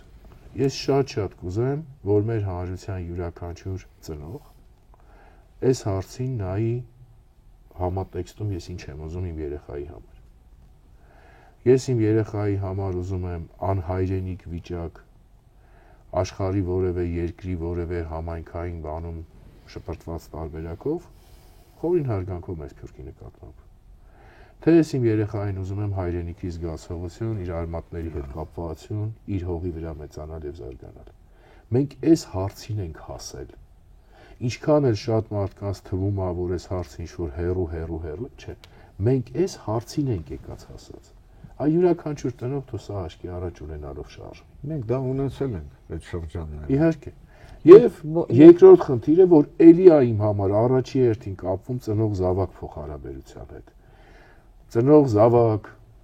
թոր, ոնց կուզեք, հա։ Ուրեմն լավ, ինչ որ մարդիկ պետական պաշտոններից տարբեր ելնելով կարող է պատասխանատվության զգացողություն ունենան, թե չունենան, բայց մարդու ու քաղաքացու պատասխանատվությունը ախր ոչ մեկ չի վերացրել։ Վաղը այդ նույն երեխեն այդ փոքրը մեծանալու է, չէ՞, այս ամեն ինչի մասին իմանալուց ասելու է կոնկրետ դու ինչ ես արել այս ամեն ինչի դեմ ինչ որ ձևով առնելու համար։ Դու քո կողմից ինչ ես արել։ Լավ, եպիսկոպոսներն եղեն նստած։ Ուրեմն Արցախեն արել ինչ որ արել։ Այդ սերնդի գլխին են այդ բերե, այդ անդառնալի, այդ կորուստներով, այդ չափի ու այդ կարգի։ Էջմիածին են քանդելու գնացել, սեփական պետություն են գնացել վերացել։ Դու ինչ ես արել։ Ես ես հավատացնում եմ պատասխանը գնացել եմ գործի եկել եմ, կամ ծափ եմ տվել, կամ ուղակի պոպկորնով հետևել եմ, լավ պատասխան չի։ Սեփական զավակին եւ սեփական սերունդին լավ պատասխան չի։ Արժի որ սրա շուրջ մտածենք։ Իսկականից արժի սրա շուրջ մտածենք։ Ոստեղ մենք ինչքան էլ այո արդարացիորեն ասում ենք, առաջինը քաղաքական, ուրեմն ուժերի եւ այլի խնդիրն է, որպես ընդդիմություն եւ այլը կազմակերպել, հավաքել հասկանալի է, բայց ինչքան էլ այդ խնդիրը նրանցը լինի, որի վրա կասկած չկա, առանց անգամ որևէ մեղադրանքի դեպի սովորական մեր ժողովուրդ, մեզանից յուրաքանչյուր մեր հանրություն,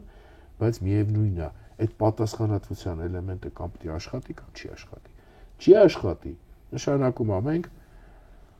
կոնսոլիդացված կներեք, բառը հենց այսպես օգտագործեմ, ինքնաոչնչացման կոճակ ենք միացրել։ Իդեպ առանձնացրել է Արնոլդ Տոյնբի հայտնի խոսքերից մեկը, որ քաղաքակրթությունները չեն մեռնում արտաքին թշնամիների ձեռքով ու նրանց հարվածներից, ինչքան էլ հզոր լինեն նրանք, քաղաքակրթությունները մեռնում են ներքին բարոյականության, ինքնության քայքայման, ինքնաոչնչացման, սուիցիդալ պրոցեսների եւ դրանց անդառնալի գործընթացների հետևանքով։ Այսինքն ինչ մենք գնում ենք ինքնաոչնչացման, ստացվում է մի խմբակ կարող է հասնել իր նպատակին, հա, այդ գործիքը, մի խմբակի համար, ուրեմն դա չերեզչուր շատ ամեծացված, ուրեմն այստեղ շատ էական էլեմենտ կա, սրա հետ կապված էլ է պետք է աշկերտներս բացենք։ Ուրեմն այդ ձեր ասած խմբակը հասել է Հայաստանի սուվերենության լիակատար վերացման եւ կործանման։ Որովհետև այդ սուվերենությունը առավոտից իրիկու գոռացվողը չի, ճչացվողը չի, այդ սուվերենությունը իրականն է։ Որքանով ես դու process-ը տիրապետում, որքանով ես դու այդ process-ում մասնակից, որոշում իրական ընդունող, թե դու լիակատար թելադրանքի ներքո ես աշխատում։ Պարզ։ Ուրեմն մի հատ էլ վերականգնեք այդ դարեք, վերականգնելով եկեք։ Այսինքն թուրք-ադրբեջանական տանդեմի թելադրանքը իր բոլոր փուլերով մի հատ կետ ասեք, որը չի իրականացվել։ Իդեպ, ես այդ որ ասում եմ, այդքան միամիտ չէ, որ հիմա էլ հակադարձվի, որ օրինակ մենք ասում ենք, բան սահմանադրությունը մենք ձեր պահանջով չենք փոխի բան։ Դա ծիծաղելի է։ Այսինքն, որտեղ էլ այդ պահին թվացել է չի իրականացվում, եղել է ընդհանրապես ժամանակային միավորի խնդիր եւ դրած պահանջը մանիպուլացված ներկայացումով ապահովելու խնդիր։ Չապահոված մի հատ օրինակ բերեք։ Չկա, շարքը շարունակվում է, չապահոված օրինակ չկա։ Սա եթե մենակ թուրք-ադրբեջանականի մասով։ Ուժային կենտրոններ գնանք դեպի։ Լավ ընդեղից եկած պատվերների ամբողջ համայնապատկերը դիմացները սա չէ, տեսանելի է, չէ։ Այսինքն նույն իշխանությունը, հատ օրինակի վրա բերեմ, շատ դրա վրա չխորանանք, որտեղ դա դեռ առանցին թեմա է, հա։ Ուրեմն նույն իշխանությունը ապահովում է ազգային ժողովում օրենքի ընդունումը Եվրամիության անդամակցության հետ կապված։ Նույն իշխանության բարձր ներկայացուցիչը օրերի տարբերությամբ ասում է՝ մի րոպե, դա Եվրամիության անդամակցություն չի։ Դուք սխալ եք հասկացել։ Դա ուղղակի հասարակական նախաձեռնությանը տված արձագանք է, բայց մենք դրա հետ կապված ոչ մի քայլ չենք արել։ Նաև Արարատ Միրզոյանն ասել։ Դες անուններով չեմ անդրադառնում, Սաթիկ ջան, դրանից անցնում է 2 օր, մյուս հարթակում, գլուխ է գովում, որ ինքը տենց օրենք ընդունե։ Անցնում է 4 օր, ասում է դա լուրջ մի ընդունեք։ Դրավ։ Հետո։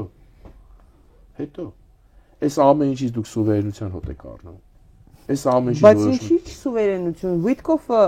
Միացյալ Նահանգների նախագահի բանա գնացը։ Ինչ ասաց, եթե ես Հարավային Կովկասի հետ կապված հարցեր եմ ունենում, ես ճշտում եմ Թուրքիայի արտգործնախարար Հակամ Ֆիդանի եւ Թուրքիայի հետախուզական ծառայության ղեկավարության հետ։ Խնդրեմ։ Այսինքն եթե Հայաստանի, Ադրբեջանի մասին հարց եմ ունենում, Հայաստանի հատկապես։ Խնդրեմ։ Չեն կարող խուսափել քաղաքական հարցերից։ Չենք կարողանա։ Չէ, դրա համար ես կապում եմ, փորձում եմ հասկանալ։ Ուրիշ բան եմ ասում, ուրեմն տեսեք, ես չեմ ուզում մեր հանրության մոտ լինի տպավորություն, որ երբ որ մենք խոսում ենք սուվերենության մասին, երբ որ խոսում ենք այդ արտաքին թելադրանքի մասին եւ այլն, ունենք որևէ կանխակալ կարծիք երկրներից մեկնումեկի նկատմամբ։ Ես իմ մասով կարամ ասեմ, այդ կանխակալ կարծիքը չունեմ։ Միացյալ Նահանգները իր ներքին դղրդոցներով հանդերձ եւ այլն թողենք, անում է այն ինչը իր ընկալման, իր պատկերացման մեջ բխում է իր ազգային պետական շահերից։ Բնական։ Հիմա եթե ինչ-որ պահի նրա արածը մեզ դուր չի գալիս, ինչ-որ պահի մեզ դուր է գալիս, դա մեր խնդիրն է։ Այսինքն նա իր շահերով շարժվում է։ Հետևաբար նրա հետ, Եվրոպական միության հետ, Ռուսաստանի Դաշնության հետ, Չինաստանի հետ, քո հարևանությամբ դու պիտի կարողանաս քո օրակարգով, քո կարմիր գծերով հարաբերվել։ Այսինքն ստեղ չկա նա լավն է, նա վատն է, նա շատ վատն է։ Այս կատեգորիաների մեջ չի հարցը, որտեղ շատ ժամանակ մարդկանց մոտ լինում է տպավորություն, որ խոսվում է կողմնակալությամբ այս կամ այն կողմի վրա։ Բոլորին էլ կան հարցեր, անխտիր բոլորին շատ լուրջ հարցեր եւ բոլորի հետ կապված էլ կա գործընկերային մեծ պոտենցիալ։ Հարցը այդտեղ չի։ Հարցը լրիվ ուրիշ բանում է։ Դու ինչպես ես դիրքավորվել։ Այսինքն դու որևէ կերպ ազգային պետական շահ ես առաջնահերթություն դրել։ Արևմտյան ուղղություն, ուրեմն Եվրոինտեգրում եւ այլն։ Լավ, վերջը 15 տարի ղեկավարել եմ Եվրոպական ինտեգրացիա հասարակական կազմակերպությունը։ Շատ է հնարավոր գտնել մարդիկ, որոնք իմ նման եվրոպական ուղղության նկատմամբ ունեցել են թե վերաբերմունք, թե աշխատանք, թե ընթացք։ Այսինքն խնդիրն է, որ մենք հիմա Եվրոպային որոշել ենք սևացնել կամ էս կամ հարցը ընդհանրապես դրանում չի։ Հարցը ընդհանրապես դրանում չի։ Հարցը դրի ուրիշ տեղ է։ Ինչ ես անում, ում համար։ Պետության համար, կարծես լրիվ հակառակ։ Լրիվ հակառակ։ Ում համար ես ինչ անում։ Այսինքն այն ամբողջ կատաստրոֆան, որ ստեղծվեց այս տարիների ընթացքում, երբ որ նույն միջազգային հանրության կողմից վերաբերմունքը եւ լրջությունը եկավ հասավ 0-ի, որ հիմա դրա ցուցիչները միայն ֆոտոներն են սրանից նրանից ուրեմն գողացած, որ հանրության վրա վաճառվի։ Այս չի հարցը։ Ուրիշ տեղ ենք ման գալիս, ուրիշ բան է։ Արևմուտքի այս ձևով վերցրած ընթացքի մեջ ով չի պատկերացնում, որ սա ուղղակի ճանապարհ է Թուրքիայի վրա պատվիրակվելու Հայաստանի հետ կապված հարցերը։ Լավ, բարդ պատկերացնելի կա։ Մակրոնն է ամենօրյա զբաղվելու, Տրամպն է ամենօրյա զբաղվելու, թե Տրամպը WhatsApp-ի մեսիջներին է պատասխանելու։ Իսկ ո՞ր նախնդիրը, լավ, այդտեղ անունը տեղը չի բերում, ուր մնաց մեսիջներին պատասխանի։ Երևի բան արել WhatsApp-ի համարների մեջ։ Էլ եմ ասում, այդտեղ անհասկանալի էլեմենտ կա։ Հիմա գալիս է մյուս հարթությունը, հա։ Ինչի ին վրա եմ ասում։ Ես դեմ եմ, որ մենք Թուրքիայի հետ ունենանք նորմալ հարաբերություններ։ Չէ, ընդհանրապես դեմ չեմ։ Բայց կարա մի հատ հարց։ Կհիշեք, ուրեմն 44-օրյա պատերազմի հենց առաջի օրվա ելույթը Փաշինյանի։ Այո։ Եվ Թուրքիան թող հետո էլի է այդ միտքը հնչե մի քանի անգամ։ Մի հատ Թուրքիան թող կողմնորոշվի, վերջ ուզում է մեզ ցեղասպանի, թե ինչ անի։ Այսինքն պատասխանել է իրան Թուրքիան այդ հարցին։ Եվ եթե այդ հարցին Թուրքիան պատասխանել է, Էրդողանը պատասխանել է իր եւ իր բոլոր հաջորդների փոխարեն, այսինքն լավ, ախր սրանք այնքան պարզ բաներ են իրականության մեջ, որ մարդ դեպքեր կա, որ խոսում է, ասում է լավ ամոթել է, որ մենք սրա վրա ուշադրություն ենք դրել, պարզ ու պարզ է։ Բեկարյանով կարելի է քննարկել, քննադատել ինչ որ արարածի, որը ոչ ձեր ասած սուվերենությունը, ոչ ինքնագիտությունը, ոչ է քաղաքական սուբյեկտ է։ Այսինքն ամբողջ աշխարհում որ նայում ես, մի ձեռքի մատների վրա կարելի է հաշվել սուվերեն պետություններին։ Սուվերենության նման, հա, մի քանի տասնյակներ։ Այս պետությունը, որ 18 թվից հետո սուվերենության մասին ընդհանրապես ամոթ է խոսել։ Մինչև էլ մեր կուրատորը, մեզ հսկողը բան, Արևմուտքը, Միացյալ Նահանգները հանձնել էին Ելցինին, ռուսներին։ Հետո Ելցինից հետո, երբ որ եկավ Պուտինը եւ այլն, այսինքն ես այդ զգացել եմ իմ աշխատանքի մեջ լինելով։ Հետո այդ կուրատորությունը հանձնել են Թուրքիային։ Եվրոպան էլ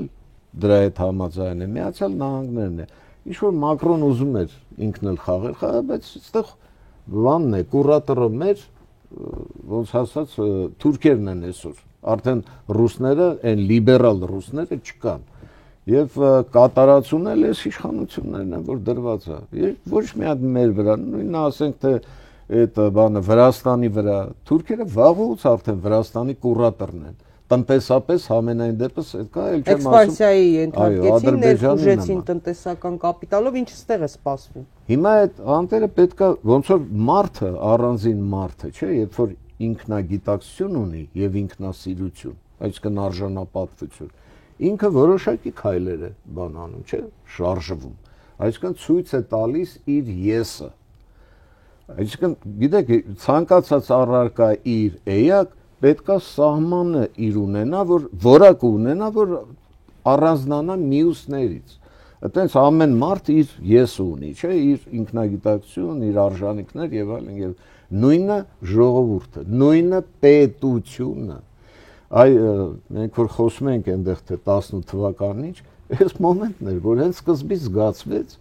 որ մենք կորցնում ենք պետությունը, առաջի հարվածը, պետակ ոչ թե ոնց ասեմ ձեզ, ներքին, ներսից սկսեցին քանդել։ Դե սահմանադրությունը բան բաց է հնչում, բայց պետական այդ մեխանիզմը, ապարատը սկսեց չաշխատել քիչ-քիչ եւ դա առաջինը նկատվեց հենց բանակի վրա։ Ոչ թե տնտեսության բան եւ այլն, առաջինը բանակի վրա։ Այսինքն, ինչպես ասում են, չէ, սրանք ոչ թե իրենք են այդ բան, իրենց ասում են, այս կետը պետք է անես, անում են։ Առաջինը քանդեցին եւ հետո ինչ պատասխանատվության մասին է, երբ որ այդ եկած ուժը ուղղակի կազմակերպում է պարտություն, երբ որ մեր կուրատոր այն ժամանակվա Թուրքիայի պաշտոնյան հայտնում է, որ սա պայմանավորված պարտություն էր կամ պայմանավորված հաղթանակ, երբ որ բոլորը ընդհանրապես ոչ ոք չի խոսում, այսինքն առաջի հենց բանը պատասխանատվության պարտություն է կրել կապիտուլյացիա է ստորագրել փաստորեն, եթե նայում ենք այդ կետերը, դա կապիտուլյացիա է ստերության եւ վարչապետը պատասխան չի տալիս։ Ես չեմ ասում ժողովուրդը հարցակվեր սպաներ բան, բայց այդ դեպքերում նորմալ պետություններում ինքնագիտակցություն ունեցող հասարակությամբ ցանկացած ոչ միայն վարչապետ, այլ իր ամբողջ կառավարությունով հրաժարական են տալիս։ Դա ընդունված բան է։ Ամբողջ աշխարհում դա մարդու էությանը հատուկ է։ Հրաժարական տվեցին։ Ոչ։ Հետո ինչ Ղարաբաղը երկրորդ դեպքը պատասխանատվության։ Ղարաբաղը ուղղակի հանձնեցին։ Որևէ մեկը պատասխան տվեց, չէ, այն ձևով յուղեցին, բան արեցին, այս մասային պատասխանը տարբեր տեղի շփրտելով, նրանց դա կարգելով, նրանց կարգելով։ Այսինքն այդ ամեն ինչը դա լիբերալիզմի հատուկ ձևն է։ Նրանք ունեն, չէ, ասում են, որ թքում ես երեսին, ասում է անձրև է գալիս, կամ տեսել եք այդ ֆիլմերում է, որ մոտենում է այսպես, ասում է դե խփի։ Այսինքն հասկանում է, ոնց որ բանը Զիդանը, չէ, խփեց վերջը եւ այլն։ Հիմա սրանք էլ անպատվի բանման, ես քո պատասխանը կտամ օրենքով։ Այսինքն ինչ ուզում ես արա, ամեն ինչ ջրվում է, ամեն ինչ արժե զրկվում է։ Օրերս Եվրանեստի ղեկավարը ազգային ժողովում էս նստաշրջանի շրջանակներում ինչ է ասում, ոչ մի ժողովրդավարություն կատարյալ չէ, բայց վստահում ենք Հայաստանի կառավարությանը։ Հիմա ես որպես քաղաքացի, ես համարում եմ, որ այդ բոլոր ուժերը, այդ բոլոր արտաքին ուժերը, ընդ որում այստեղ որևէ մեկ ուզում է Ռուսաստանից արձագանքը լինի նույն ձևի, աչք կապոցի, լինի արևմտյան որևէ երկրի, իրենք հանցակից են, իրենք մասնակից են։ Այդ օրինակը կներես։ Ես հասկանում եմ, պարոն Բեկարյան, ես ուրիշից չեմ կարող պահանջել, բայց ես գոնե պետք է բարձրաձայնեմ, որ իրենք մասնակից են այդ ամեն ինչի։ Բարձրաձայնելու մեջ խնդիր չկա, թող պարոն Հակոբյանը ասի։ Խոսք բարձրացավ, չէ, դա ինչ է համարարվում վերարտադրության այս ընտրությունների բանը։ Այո, իշխանության։ Այստեղ էլ եկեք մենք իմաստը նայենք, էլի։ Հիմա այսինքն որևիցե մեկը եթե մենք այդ սահմանը գծում ենք ներհայկական, ներհայաստանյան process-ներ, այդ դեպքում կարող ենք խոսել ժողովրդավարությունից, ընտրություններից, ով եկավ ինչքան ձայն տվեց։ Բայց երբ որ հետ են գալիս, որ սկզբից ասում է այդ մեծ գլոբալ բանին, արդեն այստեղ որևիցե մեկը կասկած ունի, որ Մոլդովայում չթողեցին, Ռումինիայում չթողեցին եւ այստեղ թողելու է։ Այսինքն այդ ընտրությունը ինչ է, կախված է լինելու մեր ընտրողից, ոչ։ Նույնիսկ իմ համար ցավալին դա չէ, ցավալին այն է, որ նույնիսկ եթե կախված է լինի, շատ մեծ զանգվածներ գնալու են եւ ձենտան ԿՊ-ականներին։ Այնտեղ հաշվարկներ կա, բայց այսինքն այս մարդը, որը կատարածու է, այս իշխանությունները, որ այդ քայլերը պետք է անի, նրան դրա համար էլ դրել են եւ ոչ ոք չի թողի, որ նրան ժողովուրդը փոխի, բերի, ասենք, իր ուզած տեխնացուին։ Այսինքն պայքարը շատ լուրջ է այս առումով եւ սա գնալով այսպես թափ է հավաքում այդ զնագնդը, որովհետեւ ինքը վստահ է։ Որ այդ ուժերը իրեն կպահեն։ Անպայման։ Այս կռիվն է։ Ես որ ասում եմ թուղթ ու գրիչ պետք է վերցնել, նայել, ինչքան հասարակական կազմակերպություն կար, ինչքան են բացել, հատկապես 44-օրյա պատերազմից հետո եւ նոր մարզերում։ Աղանդավորները, գումարի որոշակի ինչ են ասում, բիզնեսմենների տարբեր շերտեր։ Եթե միջանցքից էինք խոսում, դուք հիմա տեսեք, մարդիկ սպասում են այդ միջանցքին։ Մարդիկ սպասում են Թուրքիայի սահմանի բացմանը, այսինքն այդ բիզնեսմենները։ Իրենց դա պետք է, իրենք ուզում են, որ այդ առևտուրը լինի, իրենք չեն մտածում, որ հետագայում թուրքերը այդ տնտեսական ձևով որպես դոմինանտ ուժ այդ կանեն, քեզ կխրախուսեն է փողը կտան բան, բայց հետո քեզ կջնջեն դու խաբարը չես։ Հետևաբար ընտրությունների վրա հույս չի կարելի դնել, հա։ Ուրեմն, ասած ասեմ, շատ դժվար գամ այնտեղ փոքրիկ լրացումից ու անդրադառնամ ձեր հարցին։ Տեսեք, եվրոպական ուղղության հետ կապված բերեցի Եվրանեստի օրինակը, ուրեմն ես այլ օրինակ բերեմ։ Ուրեմն դեռ 18 թվականին, ուրեմն այդ ամբողջ տեղի ունեցած իրադարձություններից հետո հիշեցնում եմ ձեզ Եվրոպա առաջի այցը։ Ուրեմն վարչապետի աթոռ զբաղեցնող։ Բրյուսելը նկատի Այո, ունի գրպանները այո, թափնալը, եւ ինքնաթիռի մեջ տված է, հա, այսինքն երբ որ եվրոպական կառույցներից գումար էր անցավ ձեր հանդիպումները, ինչ արդյունք արձանագրվեց եւ այլը, պատասխանում է երկրի ղեկավարը, պատասխանում է մոտավորապես բառացի չեմ կարող ասեմ, բայց իմաստը հետեւյալն է, որ բավականին հիասթափված եմ, որովհետեւ ուրեմն մեզ ինչ որ գումար առաջարկեցին, որը ես ասացի, ամոթ չի, ես մեր հայտնի օլիգարխներից մի երկուսին թափտամ, դրանից ավել գումար կհանեմ, ավելի լավ է այդ գումարը ձեզ պահեք, ձեզ երևի ավելի շատ պետք կգա։ Հիմա ես սա այս օրինակը չեմ բերում, որպես համազգային խայտառակության հերթական օրինակ։ Ուրիշ խնդիր կա այստեղ։ Տեսեք, 18, այսինքն նոր է տեղի ունեցել այդ ամբողջ ամեն ինչը Հայաստանը ունի նոր իշխանություն։ Հայաստանի նոր իշխանությունը առաջին իսկ ազդակով թարգմանում եմ սա հիմա։ Հայտարարեց հետևյալը. Եվրոպա, ես քո այդ արժեքային գործակցության դաշ չունեմ։ Իմ ակնկալիքը քեզանից փողն է։ Հետևաբար դու հենց արժեքային գործակցությունից դուրս ես գալիս։ Դու վերջում ընթացքում ունենում ես այն ինչ որ դուք հիմա կարդացիք։ Այսինքն սա մենակ եվրոպացիների խնդիրը չի։ Սա մենակ գլոբալիստների խնդիրը չի։ Ես բերեմ այդ օրինակը, հիմա թող չլինի ասել գովաստ, դուք տեղյակ եք գիտեք Հայաց Մատենաշարի գրքերից էր ընտրված պարտությունը։ Ուրեմն ավոր հետարքիր էլեմենտ կա։ Առանցին վերցրած, որ էջը բացես կարդաս, արած գործողություն, որը բերել է այս վիճակին, հա, ասում ես ես սա հիշում եմ։ Բայց երբ որ դու այդ ամենը նայում ես ամեն ուղղության վրա շարքի մեջ, թե ինչ հետևողականությամբ ոնց է ուղղություններից յուրաքանչյուրը ջախջախվել, հասկանում ես, որ դա չի լինում պատահաբար։ Դա չի լինում ուրեմն անփորձությունից, տգիտությունից եւ այլ։ Հիմա նույնը ձեր վերած օրինակ։ Հիմա անդրադառնալով Վահան Հակոբյանի ասացին։ Իմ մոտեցումը այդտեղ շատ տարբերվում է։ Ուրեմն հասարակությունը, հանրությունը մենք բոլորս ունենք այն ներուժը դեռ ես շատ ցավով եմ ասում, որովհետև այդ ներուժը մի հատ էլ հերթական պարտությամբ հանգրվանի վրա, օրինակ նույնպես իշխանության հաղթանակով, հա, դա էլ կջախջախվի, կավարտվի եւ այլ։ Բայց մենք դեռ ունենք հնարավորությունը մի հատ խորը շունչ քաշելու, կոնսոլիդացվելու, իրար թեթիկունք լինելու ու իրավիճակ փոխելու։ Հիմա դրա լավագույն տարբերակը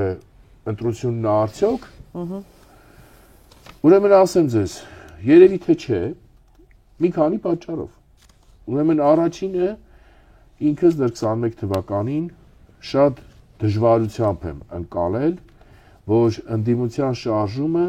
վերափոխվեց արտահերթ ընտրության։ Եվ այստեղ կա բանաձև, շատ պարզ բանաձև։ 21-ին։ Այո։ Եվ այստեղ կա շատ պարզ բանաձև, հա։ Ուրեմն եթե մենք գործ ունեինք գործողությունների հետ, քայլերի հետ, արվածի հետ, արվողի հետ, որը իրավական գնահատականի կարիք ուներ, սա լրիվ ուրիշ հարց է, քվեով ինդուլգենցիա տալը լրիվ ուրիշ հարց է։ Եվ հետևաբար շատ ավելի այստեղ ուշացած տարբերակ կարարներ հանրային կոնսոլիդացիան նույն իմպիչմենտի գործընթացի շուրջ։ Նույն դրանով ընթացքը, բայց այստեղ կա երկու կարևոր հանգամանք։ Քաղաքական ուժերի կոնսոլիդացիան, հնարավորինս հանրության կոնսոլիդացիան դրա շուրջ։ Սա կարա լինի հնարավոր արդյունավետը։ Եթե սա չլինի, սա հնարավոր չլինի, իհարկե ընտրություններին ոչ թե պիտի թևաթափ լինենք, ոչ թե պիտի թևաթափ լինենք։ Ես չեմ ասում ենք, այլ պիտի փորձենք մեր երկրի, մեր պետության թող տեսական չհնչի, մեր ընտանիքների, մեր զավակների, մեր սերունդների համար այդ պայքարը տալ։ Սա է ամբողջ հարցը, որովհետև եւ իդեպ այդ պայքարն էլ տալ սուվերեն։ Ոչ թե հույսը նրա վրա դնելով, ստեղից ակնկալելով։ Այո, մենք պետք է այս ինչու ենք խոսում, մենք այս արտաքին գործոնների մասին խոսում, որ հասկանանք մենք ինչ կարող ենք անել։ Մենք ոչ թե հույս դնելու մասին։ Հա, այ մենք հենց դա ենք ուզում բացատրենք արտաքին ճնշման ու վտանգի մասին։ Եվ քո բնակչություն, ես գիտակցաբար ժողովուրդ բառը չեմ օգտագործում, այսինքն քո քաղաքացին ընդունակը դիմակայելու եւ այդ սուվերենությունը գիտակցելով ինքը որոշելու։ Ոնց որ կան սեփական որոշում։ Գնում ասում եմ ես չէ, ես սենց եմ ուզում, այ մարդին չէ տակրում ամերիկացի, ռուս, չգիտեմ, էս։ Եվ այդ ժամանակ քեզ ավելի են հարվում աշխարհում։ Գիտեք, դա քաղաքական կուլտուրա պետք է ունենաս։ Օրինակ, մի պերիոդում, երբ որ Լիտվայում ընտրություններ էր, արդեն խորհրդային միությունից հետո, սկզբից Լանդսբերգից կար, չէ՞։ Դրան ընտրեցին այդ ողջավորությամբ, հետո շատ շուտ ընտրություններին հաղթեց նախկին Կենտկոմի քարտուղար կանոնը, հենց նոր մտքից էր, հիմա քիշեմ գուցե կասեմ, նրան ընտրեցին այդ կոմունիստին։ Այսինքն այն ժամանակ դա ցույց տվեց Լիտվայի հասարակության քաղաքական կուլտուրայի մակարդակը։ Եվ նրանք շատ པարզ բացատրեցին, ասին այս մարդը փորձ ունի, շատ լավ գիտի ամբողջ Լիտվան, ամբողջ տնտեսությունը եւ այլը, եւ մենք ուզում ենք, որ Յան մի խոսքով այդ կոմունիստը ընտրվի։ Եվ ընտրեցին։ Այսինքն հետո եկա փոխեցին։ Հիմա մեր հասարակությունը, որը շատ հետաքրքիր վիճակում է, գիտեք, այսօր սոցիոլոգների համար է շատ դժվար է հասարակությունից գլուխ հանել։ Առաջ կարելի էր։ Առաջ կային դասակարգեր, շերտեր, հիմա չէ, ուղղակի չես կարողանում օբյեկտ գտնել, լավ ուրիշ չի, այսինքն այնքան ջախջախված հանրային ամեն ինչը, բանը արած, որ դու չես կարող այդ շերտը որպես օբյեկտ գտնել, որ նրա գիտակցության մեջ մտնես, հասկանաս սա ինչ կանի։ Հիմա մենք ունենք այդ ընտրողը, որը ինքը կասի, ես հայ եմ, ես երևանցի տղա եմ կամ չգիտեմ որտեղացի եւ այլն, ես ուզում եմ սենց ու գնում բացատրում այդ ընտրությունը։ Ոչ թե իրան ասում են արի ընտրի, որովհետեւ քեզ այսքան գումար կհասնի կամ քո բիզնեսը գնա, այլ ինքը մտածում է որպես այդ տան, այդ հողի տեր։ Կոպիտ ասած ասում է հերիքա։ Հա, հերիքա ձևով է մտածում։ Ես գնում եմ անում եմ իմ ընտրությունը հերիքա։ Պարոն Բեկարյան, մի կարևոր հանգամանք կա մեխանիզմի իմաստով։ Այսինքն արդեն երբ որ խորհրդային Հայաստանը փլուզվեց, առաջացավ նոր հանրապետություն եւ այլն, շատ արագ ամերիկացի 92 թվից այդ մասին էլ ենք խոսել, Միացյալ Նահանգների դեսպանով, բանով գծեցին շրջանակը ժողովրդավարության։ Եվ այդ շրջանակի մեջ դրեցին այն խաղի կանոնները, որոնք իրենք թելադրեցին։ Հիմա մենք որ ասում ենք դեմոկրատիա, բարձրացնում ենք եւ այլն, եւ հիմա նորից բերում ենք այդ շրջանակի մեջ, ուզում ենք մտնենք կոպիտ ասած սատանի մայլեն քանդրբազություն անելու։ Այսինքն այս շրջանակը այնպես է դրած, որ դեմոկրատիայի դեպքում օգտվում են այն ուժերը, որոնք այդ սահմանի մեջ, շրջանի մեջ, այն գլխից մտել են, բայց այն ուժերը, որոնք դուրս են եղել, այսինքն ժողովուրդը տարբեր հասարակական, նրանք այս շրջանակի մեջ չեն կարողանում խաղալ, նրանց չեն թողում, նրանք, ոնց ասեմ ձեզ, դեմոկրատական չեն համարվում, այսինքն այստեղ ազգային կամ չգիտեմ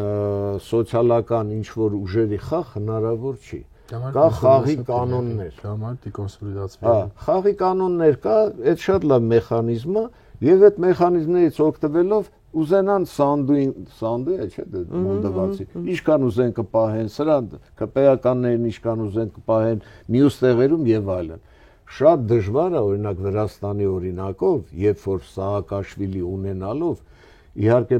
Սաակաշվիլիուն կոպիտ ասած գցեցին, ասեցին հարցակվի, որ տեսնեն ռուսների ռեակցիան ամերիկացիք եւ Սաակաշվիլին այդտեղ տուժեց, բայց էլի շատ դժվար էր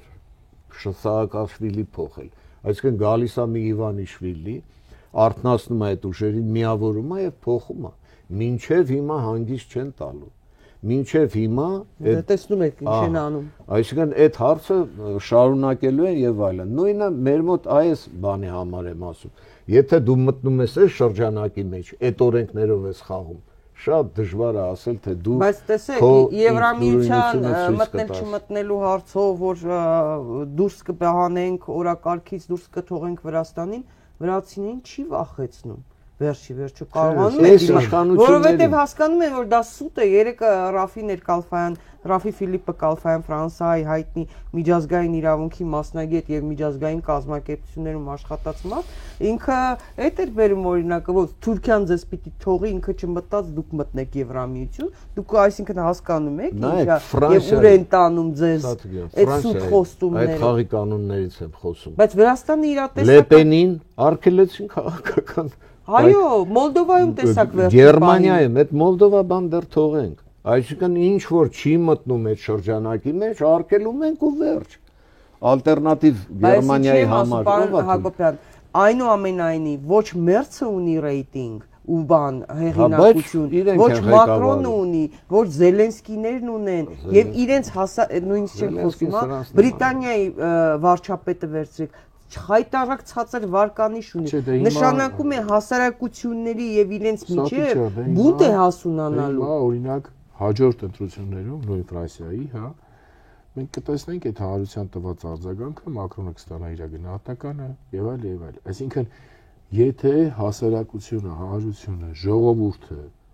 կարողացել է իր մեջ այդ դիմադրողականության որոշակի զանգվածը պահի քրիտիկական եւ փոխի իրավիճակ, ուրեմն իրավիճակը փոխել են արել են։ Այսինքն, մի դեպք չի, այդպիսի երկու դեպք չի, երեք դեպք չի։ Հետևաբար, ինչքան էլ բարդ է, երկրորդ կարծիք չկա, որ շատ բարդ է։ Այսինքն կա խնդիր, կամ դու պիտի դիմագրավես այս փուլում, կամ դու ցանկացած հաջորդ փուլում այդ դիմագրավելու հնարավորություն էապես պակասած է լինելու, որովհետև դիմացիդ կողմը ձեռքերը չի շփում միջանկյալ հաղթանակով եւ հանգիստ գնում սուրճ խմելու։ Դնում է նոր խնդիրները, գնում է առաջ, ավելի քեզ զրկելու քո սեփական դիմագծից եւ ամեն ինչից, ինքնությունից, արմատներից, ինչի մասին խոսում էինք։ Հետևաբար, որ փուլում կարողացար հաջողես, շանսդ ավելի է, քան ցանկացած հաջորդում։ Այս սա պիտի միշտ կարծում եմ լինի մեր աչքի առաջ։ Ուղղակի տեսեք, այստեղ ֆիքսեցինք, չէ՞, հենց դու ֆիքսեցիր աշխարհաքաղաքական եւ քաղաքական հարցերի, եւ որ սրանք կատարող են։ Այսինքն հիմա այս կատարողը իրենց կուրատորով տերը մի խոսքով հարցա դրել, չէ, Իրանի հարց պետքա լուծվի, ՆԱՏՕ-ն պետքա գա, մտնի ազատ Ադրբեջանով, Իրան եւ այլ եւ այլ։ Իրանը պատերազմի է պատրաստվում շատ կոնկրետ։ Հիմա տեսեք, ախր դրա համար են գուցե արագացնում, ինչեմ ես այս արտաքին ֆակտորը կարևորում հիմա, որովհետեւ ցավոք մենք այս վիճակին ենք։ Հիմա խնդիրը դրած, այդ խնդիրը պետք է կատարվի։ Այդ կատարողն էլ է սրանք է։ Հասկանում եք, ով որ գալիս է, հավակնում է գալու, իրենք չեն։ Սրա հետ կոնկրետ խոսացված է, ասված է եւ այդ խնդիրը կատարեց, բրծավ այդ խնդիրը, արդեն իրենց բացարձակ չի հետաքրքրում։ Շփրտելու են իրենց։ Հասկանում եք, էսա, որ ասում ենք այդ օգտագործելու եւ այս մոմենտն է, եթե դες ոնց ասեմ ձեզ, պարզ կոպիտ ասենք, մինչև այդ խնդիրը,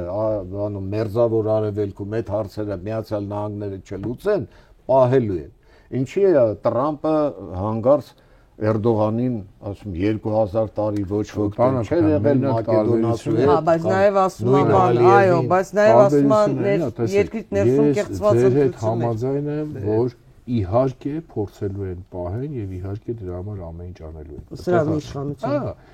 այդտեղ հարց չկա, բայց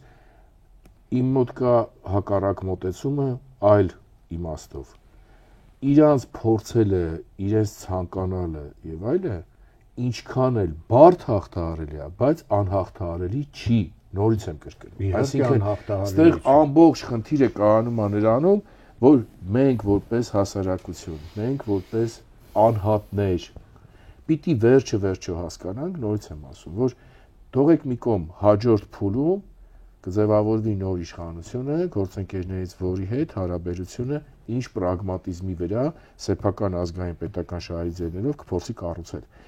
Բայց եթե կոնսոլիդացվեց, եթե կարողացավ իրեն ցույց տալ որպես տեր իր երկրի, կարողանալու է դիմագրավել։ Իհարկե։ Այսօր չարեց, վաղը այդ դիմագրավման հնարավորությունը է նաև, հա, կարգախոս առաջացավ, տեղ կանգնենք մեր երկրին։ Եթե դու քո հասարակությունը գիտակցես, Ես չեմ ասում բոլորը, գոնե 25-27%-ը, 30%-ը։ Արդեն լուրջ թիվ է դա։ Ոչ միայն լուրջ, դա հաղթական թիվ է։ Ես երբ որ խոսում եմ դրա մասին, արդեն արտաքին ինչ մենք էլ ենք ասել, որ կոպիտ ասած ժողովուրդ կագնի, չգիտեմ ինչ, սելեքշուտ Էտա։ Էսա խոսքը, եթե դու կագնում ես ազգովին այդ հարցերին տեր, եթե դու գիտակցում ես թե ինչ է կատարվում, որ դու հայրենիք ես կորցնում, որ քո երեխան է կորցնում, այդ ամեն ինչի մասին, ամեն ինչը։ Եթե դու կագնեցիր, ոչ մի արտաքին ուժ բան չի կարող անել։ Շատ պետություններ, ժողովուրդներ դա ապացուցել են ցույց Եվ ունի այդ ամբողջը քո առաջի հերթին սուվերենության զգացողությամբ, առաջի հերթին, այդ հերիքան պատահական չեմ ասում։ Այսինքն այն զգացողությամբ, որ այ ես չեմ կարա էլի գնամ Բաքում չերևացող ծառի տակ թաքնվեմ, հույս ունենամ, որ ինչ որ մեկը իմ տեղը կգա, իմ տան խնդիրը կլուծի, չի լինում տենց։ Իհարկե։ Չի լինում։ Տենց մտածողը պատժվում է, մենք հիմա այդ պատժված փուլի մեջ ենք գտնվում։ Այո, եթե ազգովին կագնեն ու այս ընտրությունների հարցը լուծեն, դրա հիման վրա նոր դու կարող ես սուվերենություն ստեղծել։ Այո։ Պետություն, որը կոչված է այդ սուվերենությունն է պահպանի ազգն էլ, սահմաններն էլ եւ այլն։ Չէ, ախր նույն ճանապարհն են անցնում։ Նույն Ուկրաինա դեռ ամբողջ արևելյան Եվրոպան ինչից սկսվեց, որ մտան Եվրոմիությունում ՆԱՏՕ, բանակ քանդելուց, ինքնությունը քանդելուց, պետություն քանդելուց, վերջին հաշվով եւ այլն։ Հիմա նույնը սրանք պահանջն է դա։ Գլոբալիստների պահանջն է։ Դե դրա համար ազգային ինստիտուտները խոչընդոտեն նրան։ Խոչընդոտեն նրան, դա գիտակցել շատերը, այդ նույն հունգարներ եւ այլն սկսում են գիտակցնել, բաց են թողում։ Ես վստահ եմ այդ առումով, ես լինելով միշտ վատատես, լավատես է, որ վերջով այս կոպիտ ասած սատանայություններին վերջը գալու է։ Մարդիկ, որ գիտակցեցի, ելնելու են եւ փոխելու են։ Բայց մեր համար շատ կարեւոր է, որպեսզի մենք փոխենք, որ ընդհանուր ֆոնն էլ դա, այսինքն այո, այդ գլոբալիզմի դեմ պայքարը մենք մենակ չենք կարող տանել։ Այ երբ որ ամբողջ այդ երկրներում էլ ոտքի ելնեն, չէ, գլոբալիզմի դեմ, այդ ֆոնի վրա մենք կարող ենք։ Մենք այդ հսկա զանգվածը չունենք, որ ինքներս դեր խաղանք, բայց միասին այդ բոլոր երկրների հետ կարող ենք այդ հարցերից ազատվել եւ պրծնել։ Էսա եւ դրանում ես կասկած չունեմ։ Միշտ էլ ասում եմ ձեզ, Եվրոպայի պատմությունը նայեք այդ պերիոդները, մերն էլ, օրինակ մենք ասում ենք հայրենիք կորցնել, այդ կորցրել ենք 14, 15, 16 թվերից մենք չունենք հայրենիք։ Այստեղ այդ խաժամուշ մնացած աղքատ ժողովուրդներ հայերից մնացել, հայ չկար։ Այսինքն որտեղ դու պետությունը արդեն պատճառները ինչի համար է, ինչից է գալիս չասենք, բայց դու պետություն ես կորցրել։ Եթե դու ուզում ես մի տարածքում որպես մեկ ժողովուրդ, մեկ հավատքով, լեզվով եւ այլն գոյատևես, դու պետքա պետություն ունենաս։ Սրանք ինչն են առաջինը քանդում, հարվածը ինչին է, պետությանը։ Ունենք չէ մենք այս հանրապետությունում, պետություն ունենք։ Իհարկե։ Ես որպես մենք ամեն ինչ ունեինք, այո, թերություններ սխալներ, մենք ամեն ինչ որպես պետական ծառայության մեջ եղած մարդ, ես կարող եմ վկա աշկից առաջ ձևավորվել այդ պետությունը։ Երբ որ ես զգացել եմ, որ ասենք նախանձով նայում եմ մյուսներ, որ արդեն պետություն կա, սուբորդինացիա, այս հարցերը լուծված է, զգում եմ, որ ես պետության աշխատակից եմ եւ պատասխանատվություն ունեմ։ Մենք անվտանգ ենք։ Այսօր ոչ մեկ այդ պատասխանատվությունը չունի, թքած ունի։ Միայն այս փողը տվեցի, այս վերցրեցի, այս հարցում ինձ ապահովի, խոսած սա է, խուլիգանական ռազմորկեք է տեղի ունենում։ Այսինքն ես չեմ կարող ասել, որ մենք հիմա ունենք այն տեսակ համակարգ, որտեղ պետական ապարատի հիմնականում, չեմ ասում բոլորը, բայց հիմնական այդ օղակները աշխատում են եւ պատասխանատվություն կրող են։ Բայց ես ասեմ պատասխանատվություն կրող են այս դատավորները, այն ինչ որ անում են, դա դատավոր են էլ, հասկանում եք, ներքին աշխատակիցները, ներքին գործերի, սա պատասխանատվություն է, բանակում չկա այդ պատասխանատվություն, այսինքն պետությունը քանդվել է։ Իսկ եթե քանդվել է, մեզ պաշտպանող այդ առումով չկա։ Այսինքն միայն մենք ասում է հանցավոր խումբ է ղեկավարում մենք օկուպացված ենք այդ առումով։ Դրա համար Համաձայն եմ, որ միայն մենք ժողովուրդ, եթե պետքա բոլորը կանգնեն, այդ պահանջը դնեն ու հաղթեն։ Այդ դեպքում նոր դու նորից ստեղծես քո ամեն ինչ պետություն։ հնարավոր է, ամեն ինչ հնարավոր է։ Բա մենք այդ ամբողջ այդ քանի տարիների ընթացքում այդ բանակը ունենք, միանգամից պատասխան էին ստանում, չէ՞ ադրբեջանցի։ Հարցերը ինչ ծանրակշիռ էր, դեռ մեծ ամեն ինչ անում էր։ Բա դու տանես այդքան մարդու։ Կներեք, դե դուք գոնե գիտեք բանակցությունների ժամանակ դուք էլ անդրադարձել եք բազմիցս Ալիևը իրեն ինչպես էր պահում։ Ինչպես էր պահում այդ բանակցությունների ժամանակ։ Բանակցությունների ժամանակ ներքին խոհանոցում վարկագիծը այդ ամեն ինչը պսիխիկան։ Դեմը ուժ կար կանգնած, պետական մարդ կար կանգնած, հասկանում եք, բանակ կար կանգնած։ Չնայած այնքան հարցերում կարող են քննադատել բան, չէ՞, բայց արդեն պետություն ունեիր։ Եվ մենք